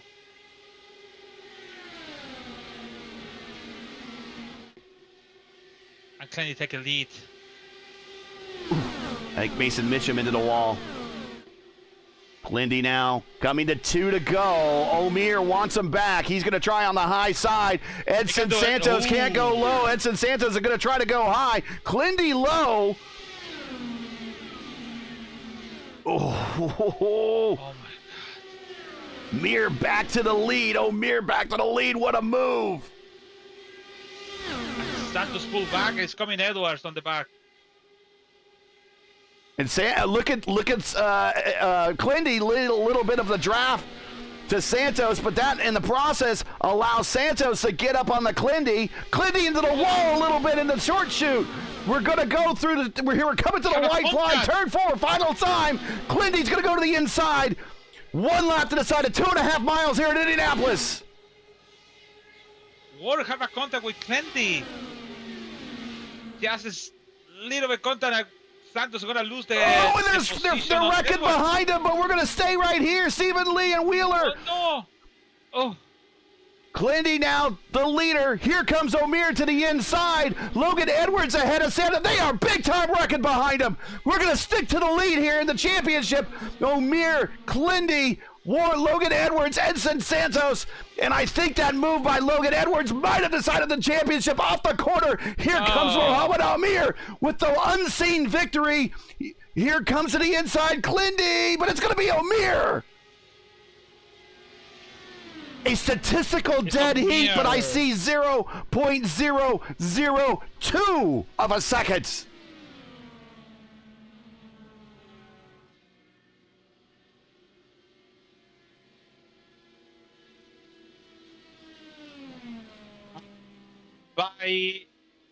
By points, Clindy is the champion for 6 points. My voice is shot. I know. So Clindy 268 points and Santos 262 points. So for 6 points, it's a winner. But we have to add it the most lap. If it's Santos have it, it's gonna be anyway the champion Clindy to the end. Oh wow.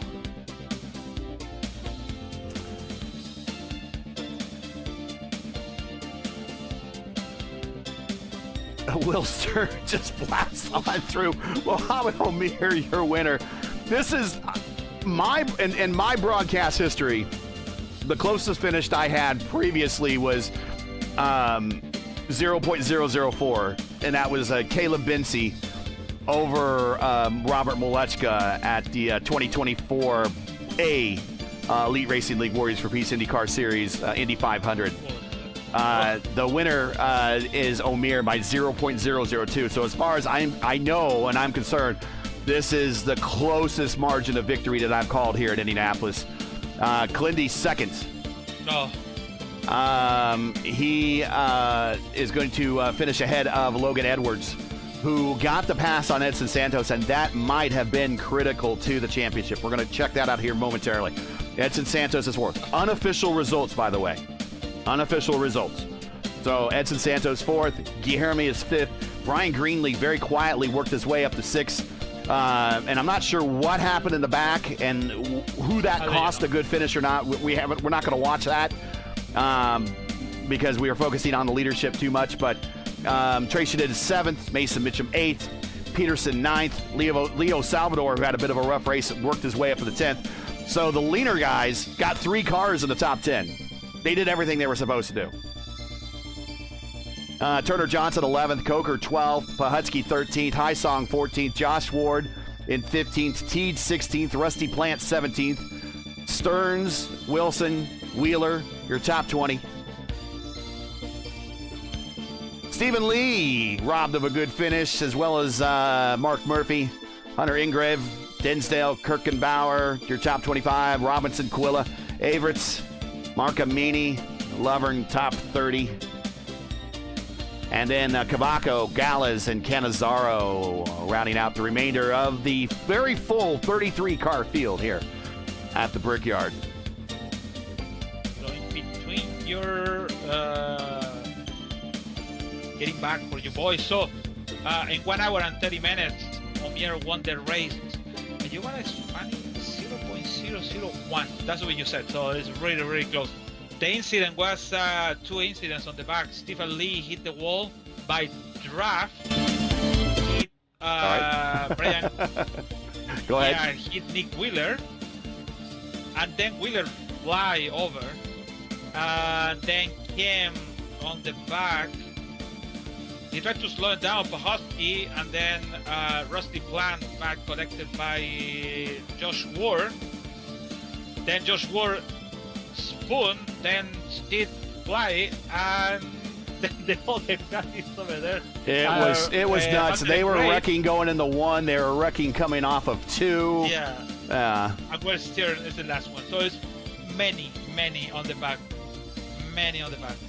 But the main focus is the great finish of Clendy and Omier, and Santos and Clendy with the championship. So that was pretty good. I don't want to give you nobody actually, you know what? Santos. I want to mention Santos. So sorry, Leo Salvador and Johnson for driver of the day. But for the champion, I said Clendy it is, but Santos did the best to catch it, and he did good. So he coming on the front, he qualified on the front, and well, when you try to do a lot of things and your tire is gone, it's difficult to keep it.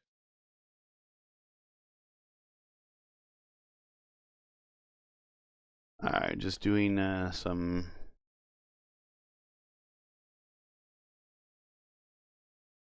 All right, we're going to get into the interview room here momentarily. I do want to check points just to see if we have been updated. I asked the admins to get in there and do it really quick. And My God.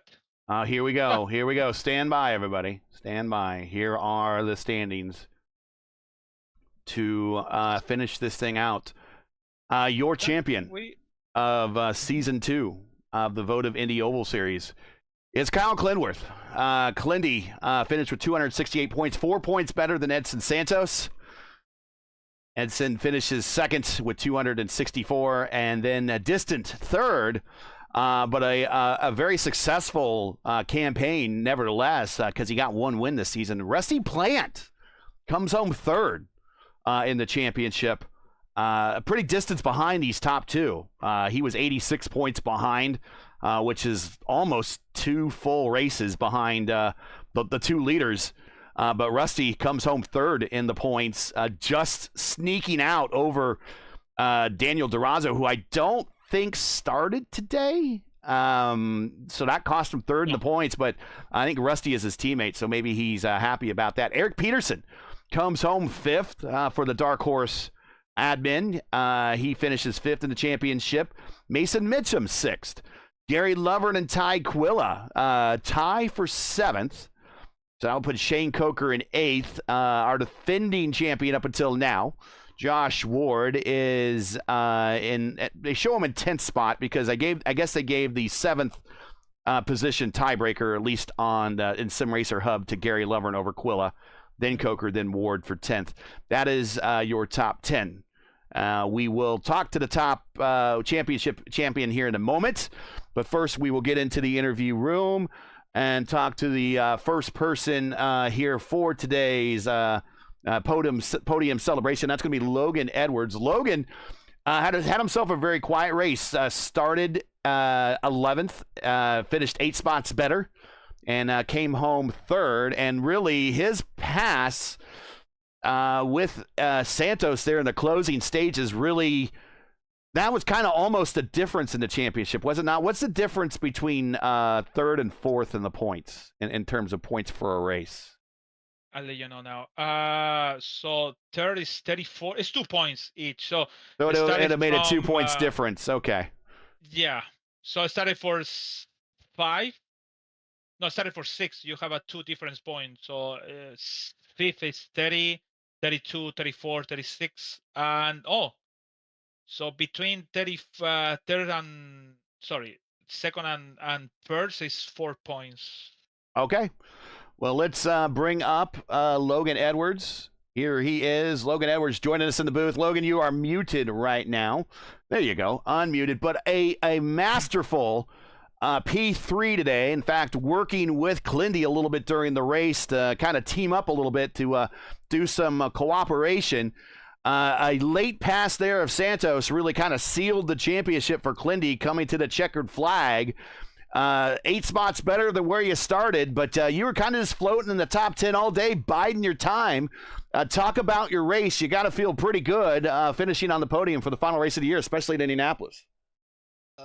Well, I really didn't have any expectations. I was kind of just, I joined for season 3, and then Shane told me to do this last race, and I was just along for the ride. I was very specific to not really interfere with the championship, because I knew that was going on. Well, I mean, it's a great way to get momentum for season 3, getting on the podium here. At what point did you really think that you had a shot at this thing? Towards the end, whenever there was a split strategy, like some people hit pit road, some people didn't. That's when I thought I'm far enough to make moves up the field now.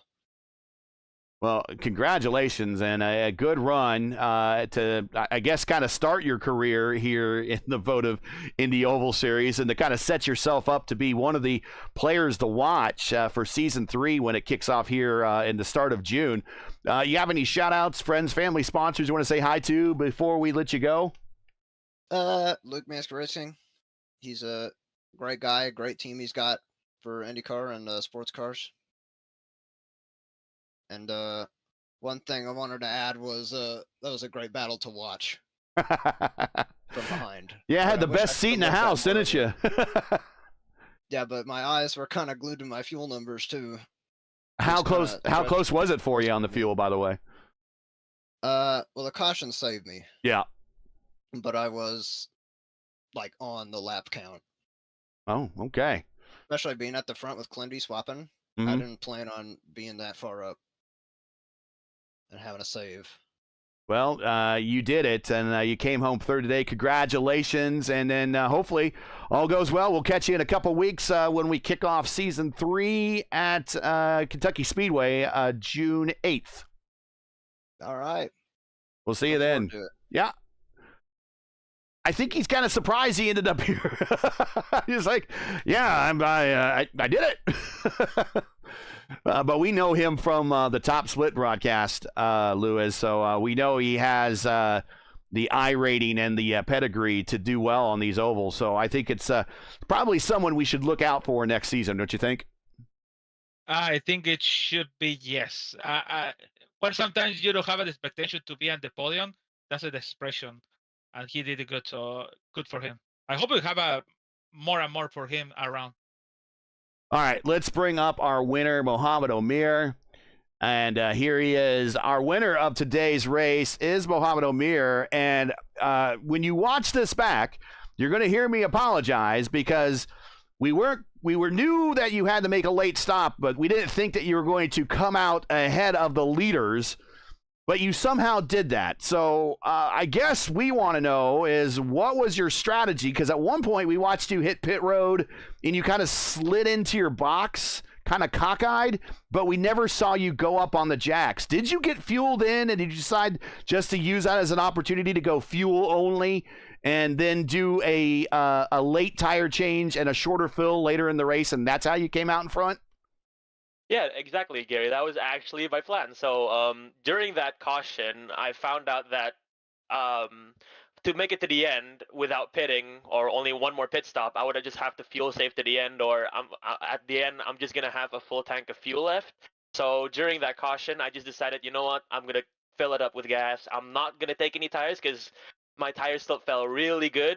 And in the end, short term, it actually was a good idea because a crash happened right in front of me, and Mark, who was previously in front of me, got wrecked in it, but then he was behind me. So I was glad with the decision I made. And then once we got to that green flag run, I just decided to stay behind the leaders because I knew they were going to pit, and I thought about pitting with them but still coming out ahead of them, but I decided to just latch on to the draft of the lapped cars in front of me that just pitted, and one by one I picked them off and gained a lot of time by doing that. So I was able to come out with around a 4-second lead, if I remember correctly. Yeah. In front of Clendy and Edson. Yeah, and as they continued to race each other, you kind of continued to pull away. And actually, this would have been a pretty comfortable victory in IndyCar speaking if you this would have finished with the caution. But as it is sometimes with these races and how the best laid plans, you know what happens. Caution happens towards the end of the race. And I believe on the radio, LGN heard you go, "Ah, man," or something like that. I mean, that close to the end, and to see a caution come out at the end, you're like, come on. Yeah, I've had this happen multiple times to me in different leagues and officials where I've just had one of the best cars of the grid or of the field, I should say, and a late caution comes out. Sometimes it just ruins it. Sometimes I end up on top still, but yeah, I'm really happy with how it turned out in the end. I was hoping that we would make it to the end and I could have that 8-second, 9-second lead or whatever I had. It was just insane. Now it was just me up front and everyone else in the pack. Well, you are the winner by now I've done a number of these races. I've probably done now in the neighborhood of 500 broadcasts. I can't tell you how many I've done at Indianapolis, but in terms of Indianapolis close finishes, 0.002 I think is the closest that I have ever seen in terms of doing a broadcast. And I've seen a number of these races and called a number of these races. So this is the closest margin of victory that I can recall. So congratulations by a nose, a literal nose. Hopefully Shane can save the replay and get some screenshots of how close it was. But congratulations on the win. Before we give you a chance for shout-outs, I always tell people when we have our big Indianapolis races that when you win, now the thing you have to do is you have to go to the refrigerator if you have milk or whatever type of milk you might have, because some people are lactose intolerant. So some milk substitute.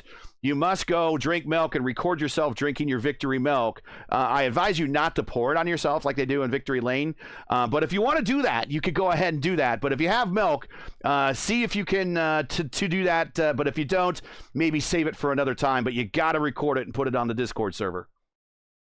100%. I'll be getting the milk after this. It's right down in the refrigerator. I'll grab it after this if I remember. If I don't remember, just message me. Hopefully, I'll be able to Come do on, it man. How can you either forget later. drinking milk with your win in Indy? I don't have to remind you. That's a big deal. You got it. So, anyways, shout outs, friends, family, sponsors, anyone you got to say hi to before we let you go with this big win? Again, like in ISRA, I'd like to shout out my teammates, Daniel DeRozzo, Rusty Plant, and Cheston Fortune. They've done an absolute job of helping me to get where I am. I'd like to shout out my parents as well for being able to fund everything in my iRacing journey and somehow thinking it was a good idea. But in the end, if I keep doing races like this where I keep winning, or at least doing well, I'm sure that they'll find that it's worth it. Congratulations on the win, my friend. It's good to see you in victory lane. To go celebrate, and that's also the best way to start the end of season on the best momentum possible to start into next season. That makes you one of the key players to watch. So we'll see you in a couple weeks when season 3 starts. Yeah, hopefully I'll be there for season 3. I'm gonna have to work it around my college schedule, but yeah, I hope to see you as well in the booth. You've done an absolute great job of broadcasting this race, so yeah, thank you very much. Good to be here. Good to see you, and we'll see you here. Hopefully, if the schedule works out. Take care. You too. All right, what we're going to do here real quick before we bring up Clindy, we do want to bring up, I'll clear this off here, and we do want to bring up Shane Coker, and there he is. He is the admin here. We do want to get get this kind of the state of the league real quick from him and his final thoughts here on this second season. We'll bring him up now, and here he is. Shane Coker joining us in the booth before we chat with our Season 2 champion here momentarily, admin of the Votive Racing League and the Indy Oval Series. I would say this was a pretty successful second campaign. Pretty exciting finish here at the end, and a very close championship race between two very good drivers. State of the league, sir. Your thoughts on how everything turned out, and maybe any initial thoughts for what next season might have in store for us. Yeah, I mean, you couldn't really ask for much more than that. You know, two guys just battling it out at the front at the end of the final race of the year. That's all you can ask for, really. It really is. Those two worked their butt off all season long to put themselves in that position. And I couldn't be more happier with how the season turned out. You know, I never expected these field turnouts or anything like that, and on such a short turnaround too. After bringing Votive back from the hiatus, really, really fortunate. You know, I couldn't have done it without, you know, without you guys, without the drivers. I mean, it starts with the drivers. So I'm thankful. I'm blown away with all the support I've gotten, and as long as the support's still there, we're gonna keep races. So I'll thank you guys for putting this on, because without you guys, it doesn't happen. I have up on the screen here the season 3 schedule. If anyone wants to sign up for season 3, what should they do? Yeah, if they want to sign up for season 3, I've got the Discord kind of peppered around the different Discords. Just reach out to me or anyone else that you might know that's in Votive, if you know anybody, and we'll get you in here. We'll get you signed up. Another person I can't be more thankful for doing this season is Robert Maleshka. He makes our setups. He has been awesome. Tonight was a blast. The season was a blast. To not have to go to the fixed setups that iRacing puts out, and to put out something made by the top oval driver, I couldn't be more honored to have that happen, and quite frankly, I'm blessed. So I want to shout out Robert as well. So if you want to reach out to me, reach out to the Discords in the YouTube channel, I think, as well. And we're going here 6 weeks, small off season, and we got a nice long season coming up ahead, and I can't wait. This season was awesome, and I'm only trying to make season 3 even better. Yeah, there should be a good invite in the description. If not, somebody just shout us out here in chat, and we'll put a new invite in chat. But there should be an invite there. It should work, and that should be the first place you start to ask questions or to sign up for season 3. Well, Shane, good to have you here. Congratulations on a very successful season 2. Wishing you all the best. Thanks for choosing us here at P1, and we'll see you June 8th when we start off season 3 at your crown jewel, the Votive Indy Derby at Kentucky Speedway, a couple Sundays from now. Yeah, thank you guys. Thank you, Robert. Thank you to the drivers, and congratulations today on Kalendi and Muhammad on their championship and win. Take care, guys. All right, that is our admin, Shane Coker, and he has a team of admins, and they've all really, really helped him out. Race control has been great. Everything, good job. Everyone has done a great job running this league. And this is a learning league, and there's still a lot of learning going on, LGN. But we have seen the racecraft of everyone get kind of progressively better over the course of this season. Yeah, especially when we started the first race, and then the second, and then Texas is like, oh my god, but they get in progress. And then next season is we have this championship have a good name. It's not like whatever's names around. It's the good names around. So and added more and more and more. So that's a good thing. And I hope it started in the Derby, Kentucky on June 8th. It could be the new airs for this league. And not all the leagues started with 100% green flags. All of them, they have issues, things like a Lionheart, like a ERN, What is for Peace, or whatever leagues that's around. Is everything started from the bottom, and you need to learn from the bottom to the top to be a success. Let's bring up our champion, Clindy, and here he is. Our champion of season 2 is Kyle Clinsworth. Clindy, second championship in just a couple of weeks.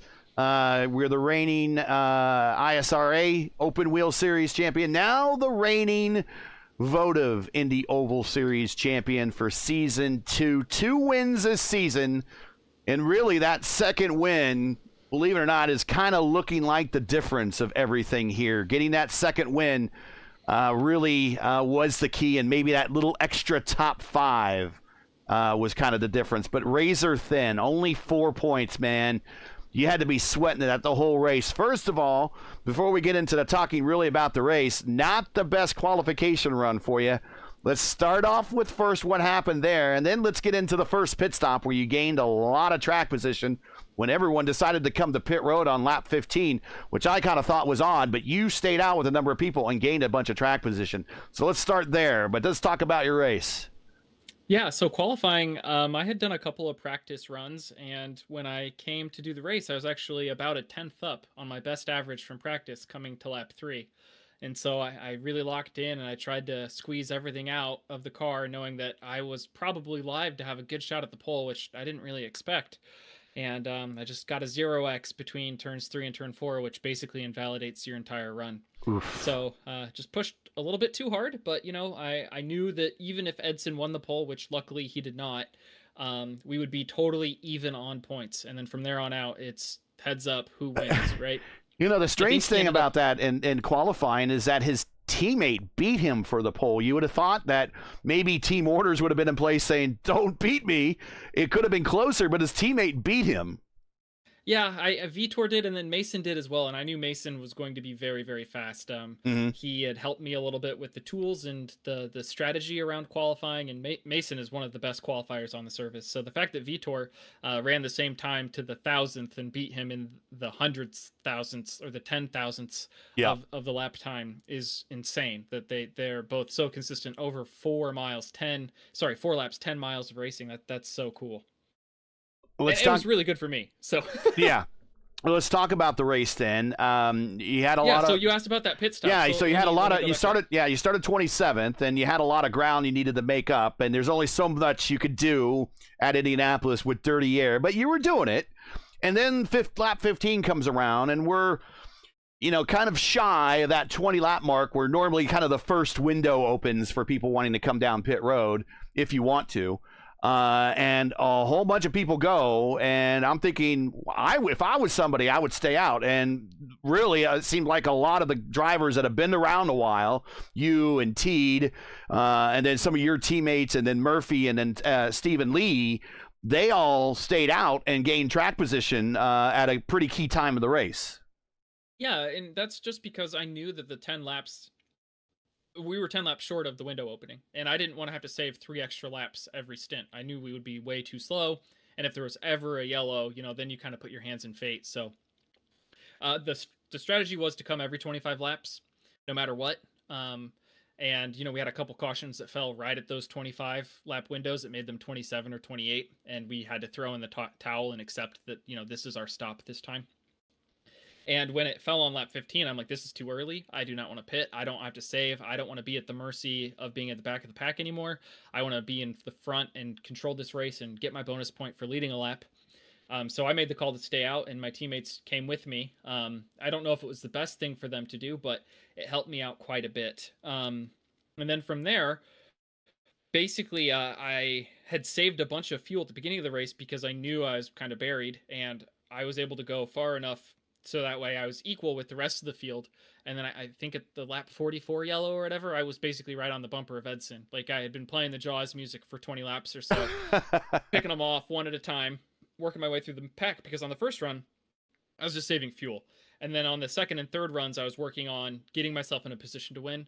And then the fourth run was, locking this win up. And I didn't get the win, unfortunately. I lost out by just a nose cone to complete the Sunday Kyle triple header. But, that's all you can really ask for at the end of the race. I cannot highlight how much fun that last stint was with Edson.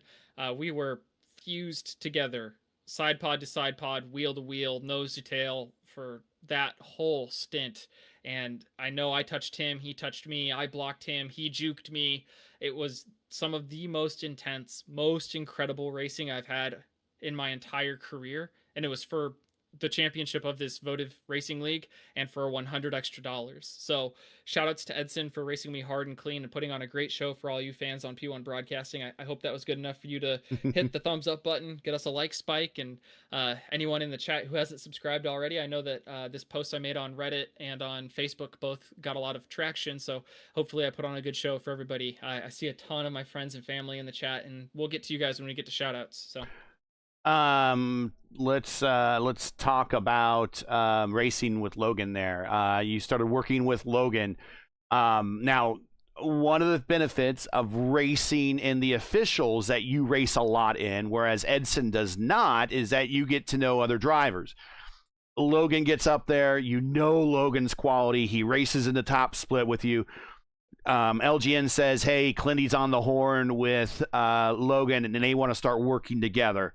How helpful was it that you knew Logan, and then Logan was willing to work with you in those closing stages to make things a little bit easier? Yeah, so Logan, Muhammad, and Josh Ward, all three of them, I kind of reached out via text or via talk during the race to say, hey, look, work with me. I will give you a fair shot at the win, the best shot you're going to get. I will work with you until the cows come home, just so I can beat Edson. And they all agreed. And circumstances, I don't know what happened to Josh on that last stop, but we worked together to fight those leaner energy teammates, even though Josh is not my teammate, right? And I've battled him for wins both at New Hampshire and at Charlotte. I've beat him at Charlotte and he beat me at New Hampshire. So, just co-opetition and rivalries. When you race someone clean and you have their respect and you offer them, the best chance they're going to get at a 1-to-1 fight for the lead with somebody who always loses photo finishes, I don't see how you can say no. So, everybody who worked with me in this race, my teammates, then Josh, Muhammad, Logan, Murphy, Stephen Lee, all those guys all gave me a hand, and all of the Votive Racing squad. So, Mason Mitchum, Turner Johnson, Shane Coker, they all cut me breaks on the track. And I kind of felt bad working through the pack because a couple times people just pulled over for me. And I'm like, man, I don't want people to pull over for me. Like, I want to earn this. I mean, I think I had to pass like 26 or 25 cars from where I started, and 4 of them pulled over. And I'm like, I don't want to do it like this. But Edson kept me honest. And, if it wasn't for him and Vitor racing me clean and with respect, all the people who I worked with wouldn't have been buoyed to the front, because we all would have been wadded up and smoking in a heap on the backstretch. Like everyone behind you on the last lap. Let's talk about the closing stages now.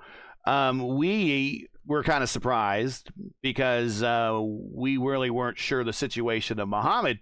We were watching you and Logan and Edson battle in and out, and we knew Muhammad had to come to pit road and make his final stop, and I'm sure you knew that too. But then all of a sudden he makes his final stop, and he's out in front of you by 4 seconds. Does that surprise you at all? No, not at all. I basically did the least risky strategy. I wanted to put myself in a position to run from the finish on a full tank. So that way, if we got a yellow immediately, I would cycle to the lead and leave anyone who hadn't pit yet out to dry. I didn't want to risk being in the danger zone. I just wanted to run my race and run my strategy. And as long as I kept tabs or a pulse on Edson or beat Edson to pit road, I knew I was going to be in good shape. I thought a couple people were actually going to try to no stop from that last caution with the last time we all stopped with the number of yellows we had.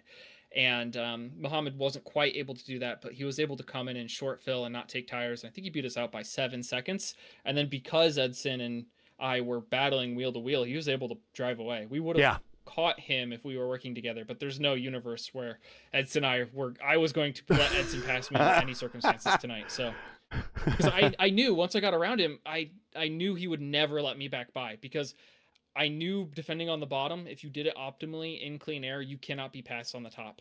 So and that's what practice does. My mom left a comment on my Facebook post that championships are won in practice, and Edson and I probably turn more laps than anyone but Gary Lovern in these practices. So shout out to Gary Lovern. He's always in there, always running basically 3 whole votive races every week. So I love to see him on the track, and practice does pay off. So if you're just top 10 in points. If you're an aspiring sim racer, come and join Votive, man. I will be in those sessions 2 hours every week, 2 of them. So you get 4 hours of practice with me, and then 2 hours of practice with the whole field before the race. So you can do 6 whole hours of practice, and I'm willing to coach you every step of the way. Any question you might have, one-on-one coaching, all that stuff I provide for the league. So book time with me, and I'll make you as fast as you can be, or maybe even faster than me in this car.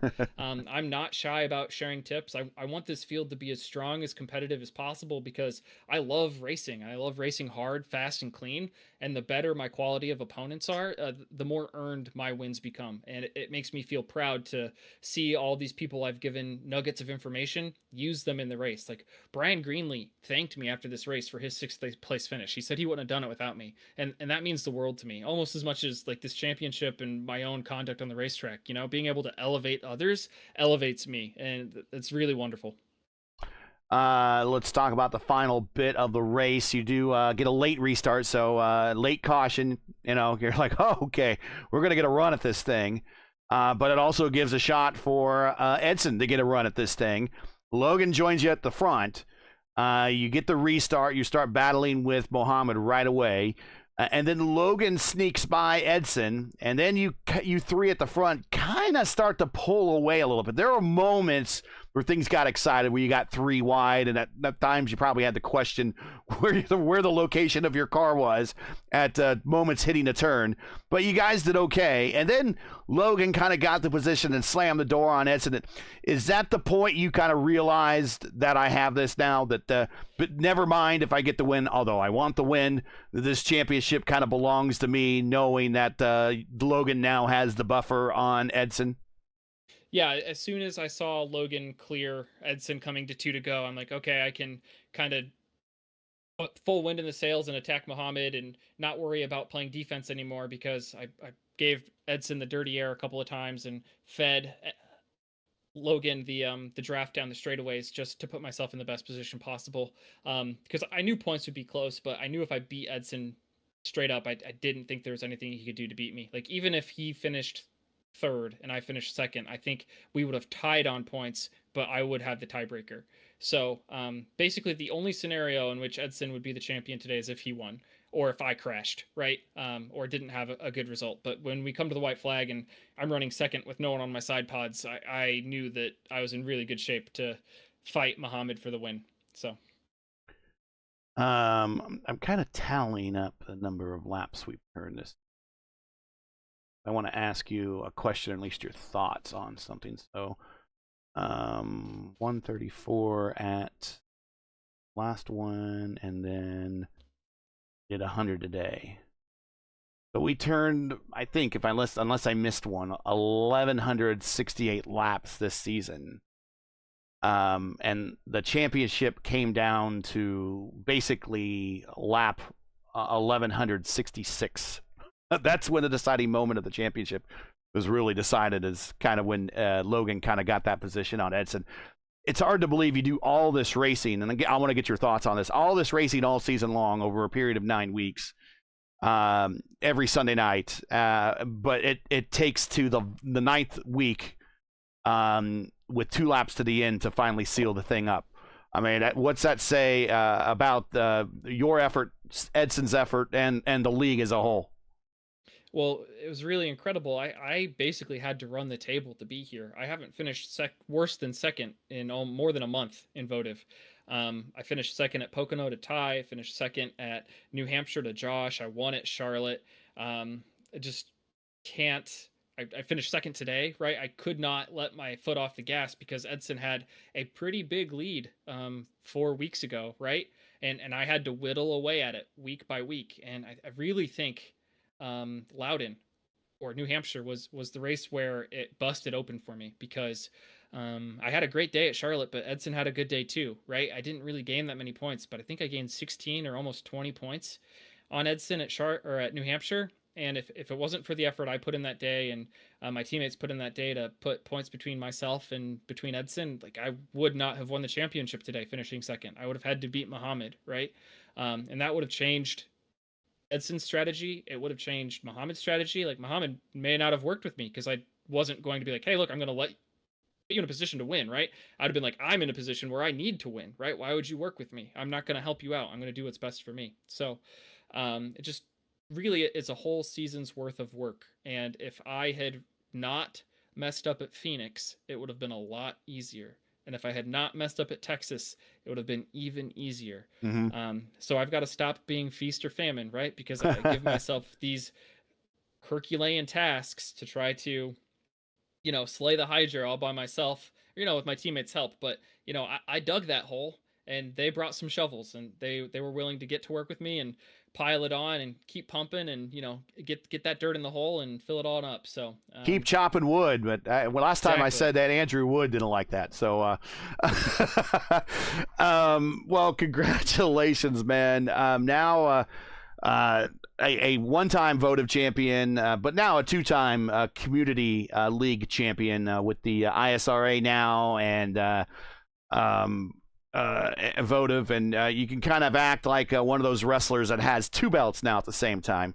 One over it's each. It's going to be 3 here pretty soon. I've got Horizon almost totally locked up. I think if I'm going to try to worst to first at Atlanta on Wednesday, and I think if I podium that race, I think I've got it sealed up. So he's going to be the belt collector here soon. 1 over each shoulder, and then soon 1 around the waist.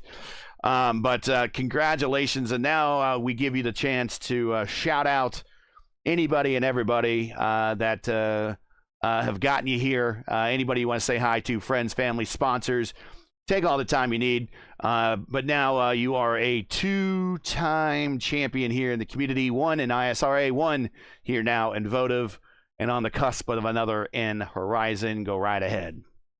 Yeah, first and foremost, I know I've thanked him many times already, but thank you so much to Edson Santos for being a worthy opponent, a clean opponent who raced me fair and hard and made me earn it today, right? We didn't hit each other maliciously. It was all, going 100% all out. And parabéns to him on a great season, and warm hugs to everyone down in Brazil and all of his Leaner Energy teammates, because they are truly incredible. They work together very, very well. They race very cleanly. They race very smartly. They race very quickly. And really, I think, and I don't want to touch on this for too long, but a lot of people chastise or wrongly draw conclusions about drivers from Brazil, and I think every member of the Leaner Energy team bucks that trend. They are all incredible drivers, clean drivers, fair drivers, and their nationality or their connections doesn't define them. So anyone who thinks that should reevaluate their thoughts based on, you know, the way Edson raced me today, his conduct off the track, the way he races in the Velocity Online Racing League, all of that is something to be proud of, and they're very worthy and very, very capable opponents. Next off, thank you to Shane Coker, who puts this on every Sunday, who believes in me and put his name or put his mouth where his money is. He put his league's name on the side of my car, paid me real money to sponsor this league, to be one of the coaches of this league, to help people out. And, you know, I'm backing him up, right? I'm proving him right. I was able to run the tables, keep my nose clean, earn the respect of my competitors, and rightfully earn the championship. And it means the world to me that Shane has grown into a great friend of mine, and that we can plan and strategize how to make Votive even better for season 3 coming up this summer, and sharing the Sundays with Dark Horse. So that'll be very, very fun. Shout outs to all of my teammates at Rogue Racing. Every single one of them, for the most part, raced with me in Votive. So Rogue Racing is on the way up. We're poised to have a very big month of May here at the racetrack. Jesper has cooked up an absolute rocket ship. So hopefully we will be on P1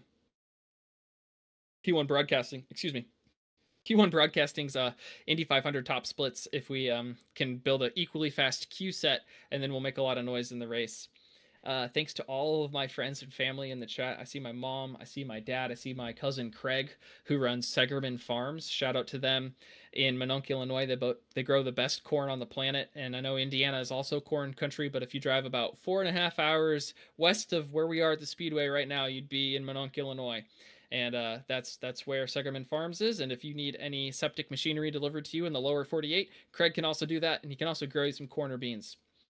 Shout out to all of my friends who I'll be seeing soon. Casey, I see you in the chat. Brent, you're just here. Thanks for visiting. My Uncle Phil, I know I'm going to be seeing him at Texas here at the Texas Motor Speedway. Very excited to go there and meet some friends and family. Maddie Sinclair is in the chat. Thanks for shouting us out all season long. Maddie, you're always a dedicated viewer. Who else is in the chat? Yeah, Hillary and Catherine were there. Thank you so much for tuning in from Champaign-Urbana. Nick Sudik, thanks for being a broadcast partner. Thanks for being a great wheelman. Wags on there. Thanks for running Horizon, cheering us on. And Mason Mitchum was in there. A bunch of other people. Yeah, just can't say enough about this community and all of our fans that we're building.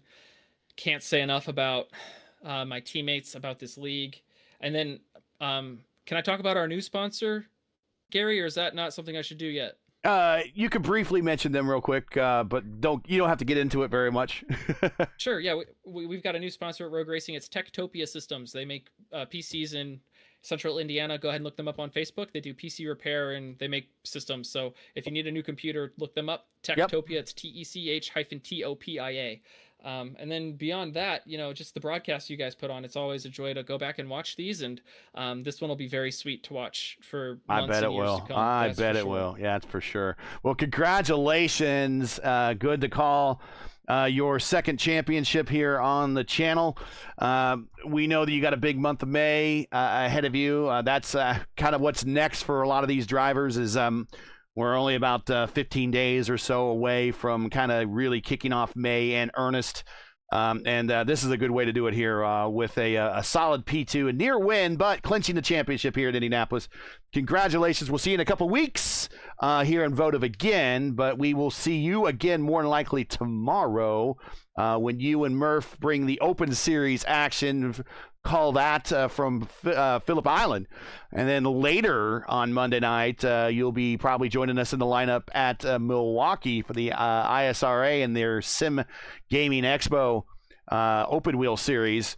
And we'll be at Milwaukee at 9:35. So we'll see you tomorrow one way or another, whether you be calling the race or seeing you on the racetrack. Should be both. Mondays are always double headers, and then Tuesday we've got the fixed oval series where I'm in a heated championship battle with Adriano Pinera. So I don't want to say that I care about that championship the most, but I've been chasing it for a long time and have podiumed quite a bit. So that's the reason why I'm in all these leagues. I'm just grinding to get better, to get the reps, to get the experience leading, and get the experience working my way out of adversity. So that way on Tuesday nights I could be as sharp as possible. And on Tuesday nights, one of my main competitors is Robert Malechka III. He makes these setups, and they're a joy to drive. So if you don't have enough reason to join Votive already, come on in and drive some of the sets made by the best in the world. Kyle Clenworth, your champion for season 2. Congratulations. Thank you, Gary. That's always reached that point at the end of the final season after the interview. The champion is like, we're there. We made it. That's it, though. There's nothing else to do after this. we have to wait for the next season, Lewis. But I want to get your thoughts, Lewis, here before we wrap this thing up. I've yet to really run across a season that had 9 races and 8 different champions. That has been Votive this season. That has been the lead story is Clindy getting the championship, then the second story, the biggest story all season long, is 9 races, 8 different winners. Yeah, for sure. It was a good championship. To be honest, I'm gonna be honest. I didn't expect to be that kind of progressive up, because we started from down with Michigan I didn't expect to be like that kind of Michigan with 11 cautions that day, and then we came to Phoenix with 4 cautions, different thing. Rusty Plan, our first winner. And then we came Kentucky when Tanner Richard won that race with 13 cautions. And then we have this Iowa when there was a good race, and then we're going down with Texas when it was a really, really chaotic race when the Santos won that race. Then Pocono was a good race. Actually, really enjoyed Pocono with Ty Quilla winning in 100 laps. So that's what you said. So the 8 winners, and then Josh Ward in New Hampshire when I got Clendy start to repoint up, just like a going up. But the championship, then Charlotte when he won it, and then we break the basically 7 winners in the road with Clendy 8 and that day, but he repeat in Charlotte. So today was excited, really, really excited. I really didn't expect to Vitor won the pole, but without that is still 2 points down. So Santos. So good guy for Santos. I already said about we have Brazilians versus Brazilians, and we always mention the good Brazilians versus the other ones, and that's unfortunate because that's when the community started. When I started in La Fixa Series without these leagues around, they have always the same names around. Some of them was a big ones, good ones, and the other ones was really, really bad. And it's not like we said, it's like everybody said. So it's like but these kind of persons like a Santos, a Pinheiro, and others, Vitor also too, it changed this approach how we have on them. So it's like that. It's like when you're, for example, in football, when you go to play in some places, for sure it's going to be a very different sensation to other ones. It's like always when you go there, it's like that. It's not like that. In soccer, it's the same. So it's like a different. It's always point that country or that place or that things, because that is not because others. It's because that thing. So is to be clear on that. So next season for sure we're gonna stop for a while. For sure, we're gonna stop for maybe a month in something, month in 2 weeks to come back to the Kentucky Derby 200 laps, and then Atlanta, and then Motegi, Pocono, Legacy, Texas, pretty good selection. I really like that legacy. It's much better than the INDYCAR really race over there. And then Iowa, Las Vegas. Thank you for adding it. Always they need to add it, Las Vegas. It doesn't matter what has happened before. They need to add it because we need to Las Vegas. We need to Las Vegas around because it's a good circuit. It's a good oval to race. Then Milwaukee, and then we close in November in Indianapolis. So it's gonna be a good race. Oh, 120 laps, Indianapolis. No more 200. Sorry, 100 laps. So Yep, there's a schedule. It's a good race for us. It's good. Sorry, good. Like you said. What else after that? Well, for sure for P1 we have a tomorrow doubleheader, and then Tuesday doubleheader in Atlanta, and then we come back to Arizona, and then with the Black Magic track series, and also the Grand National, and then we don't stop. So it's like us like that, but we have to wait until June to see if it's Mohammed's gonna be our maybe contender for champion. Glendy could be win the something, or maybe Logan. Santos gonna remain something. So it's gonna be exciting for us. Yeah, Logan Edwards. He's going to be one of the players for next season. Yeah. Tyquila also. Yeah, for sure. It's gonna have a lot of names around, so it's gonna be Josh Ward. Yeah, get his second title now. Yeah. Josh Ward. Hey, before we go, I always kind of give history and everything about the Indianapolis Motor Speedway during those races, and I didn't really give a lot for this race, but Mohammed won from the 29th starting position, and even though this is only a 100-lap race, 250 miles, it's not a full 500-mile race. The Indy 500 has never been won from the 29th starting position. In fact, the best position or the worst position by starting position of a winner was 28th, and that was by the first winner of the Indy 500, Ray Haroon, in 1911, and then Louis Meyer in 1936, and that's when he set the tradition of drinking milk in victory lane after he won that race in 36. But that is the worst that as a driver has ever come from, starting the 500 and winning the 500 is 28th starting position. There has been no one ever to win the 500 from 29th. And Mohamed Omir in our mini 500 today managed to get the win from 29th. So he's done something that has never been accomplished in 108 Indy 500s in real life. That's pretty good. So I'm going to break something. The only person, I think so, I know maybe I'm wrong.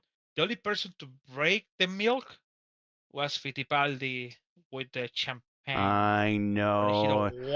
He had bad luck after that, for his rest of his career after that. So Mohammed, drink the milk, man. Drink the milk. Don't do orange juice or anything dumb like Emerson Fittipaldi. Because remember, Emerson Fittipaldi, he didn't qualify the next year. Or actually, no, the next year he wrecked out while leading late in the Indy 500. And then the next year after that, he didn't qualify. And the year after that, he retired. He had to retire because he got in a bad accident at Michigan. So he never raced in the Indy 500 again after he wrecked leading late in the 94 500. So drink your milk. Just like Hulk Hogan says, drink your milk. All right. Well, let's get on out of here and give everyone back their Sunday evenings. We are kind of 10:30 now on the East Coast, and we'll let everyone get on their way here. We'll thank everyone for hanging out with us on this very important night tonight. So that's it for tonight. Once again, your podium from Indianapolis. Mohamed Omir, man, what a win by 0.02 of a second over Clindy. Clindy clinches the championship. Logan Edwards comes home third for his best finish of the season. Got a first-time winner, best finish of the season, and clinching the championship, all right there on the podium. What a night. Congratulations to our Season 2 champion, Kyle Clinworth there. He gets to wear the number 1 again next season if he likes. Join LJ and myself again Sunday, June 8th, 2025 for round 1 of Season 3 of the Votive Indy Oval Series as the teams and drivers going to regroup to restart the championship chase all over again at Votive's biggest race of the season, their crown jewel, the Votive Indy Derby at Kentucky Speedway. Coverage, as always, will start approximately at 7:50 p.m. Eastern Time. Again, that's 7:50 p.m. Eastern Time. Remember, it's an all-new season coming up, so just to be sure for the correct broadcast time in your area, you can find everything right here at YouTube at youtube.com/@P1 Broadcasting. Now, as you know, the YouTube algorithm game is not easy, so please help support P1 with the weekly grind. Leave a comment below. Let us know your thoughts on tonight's race. And if you enjoyed tonight's coverage, support us by smashing like in the video. If you're new, click subscribe.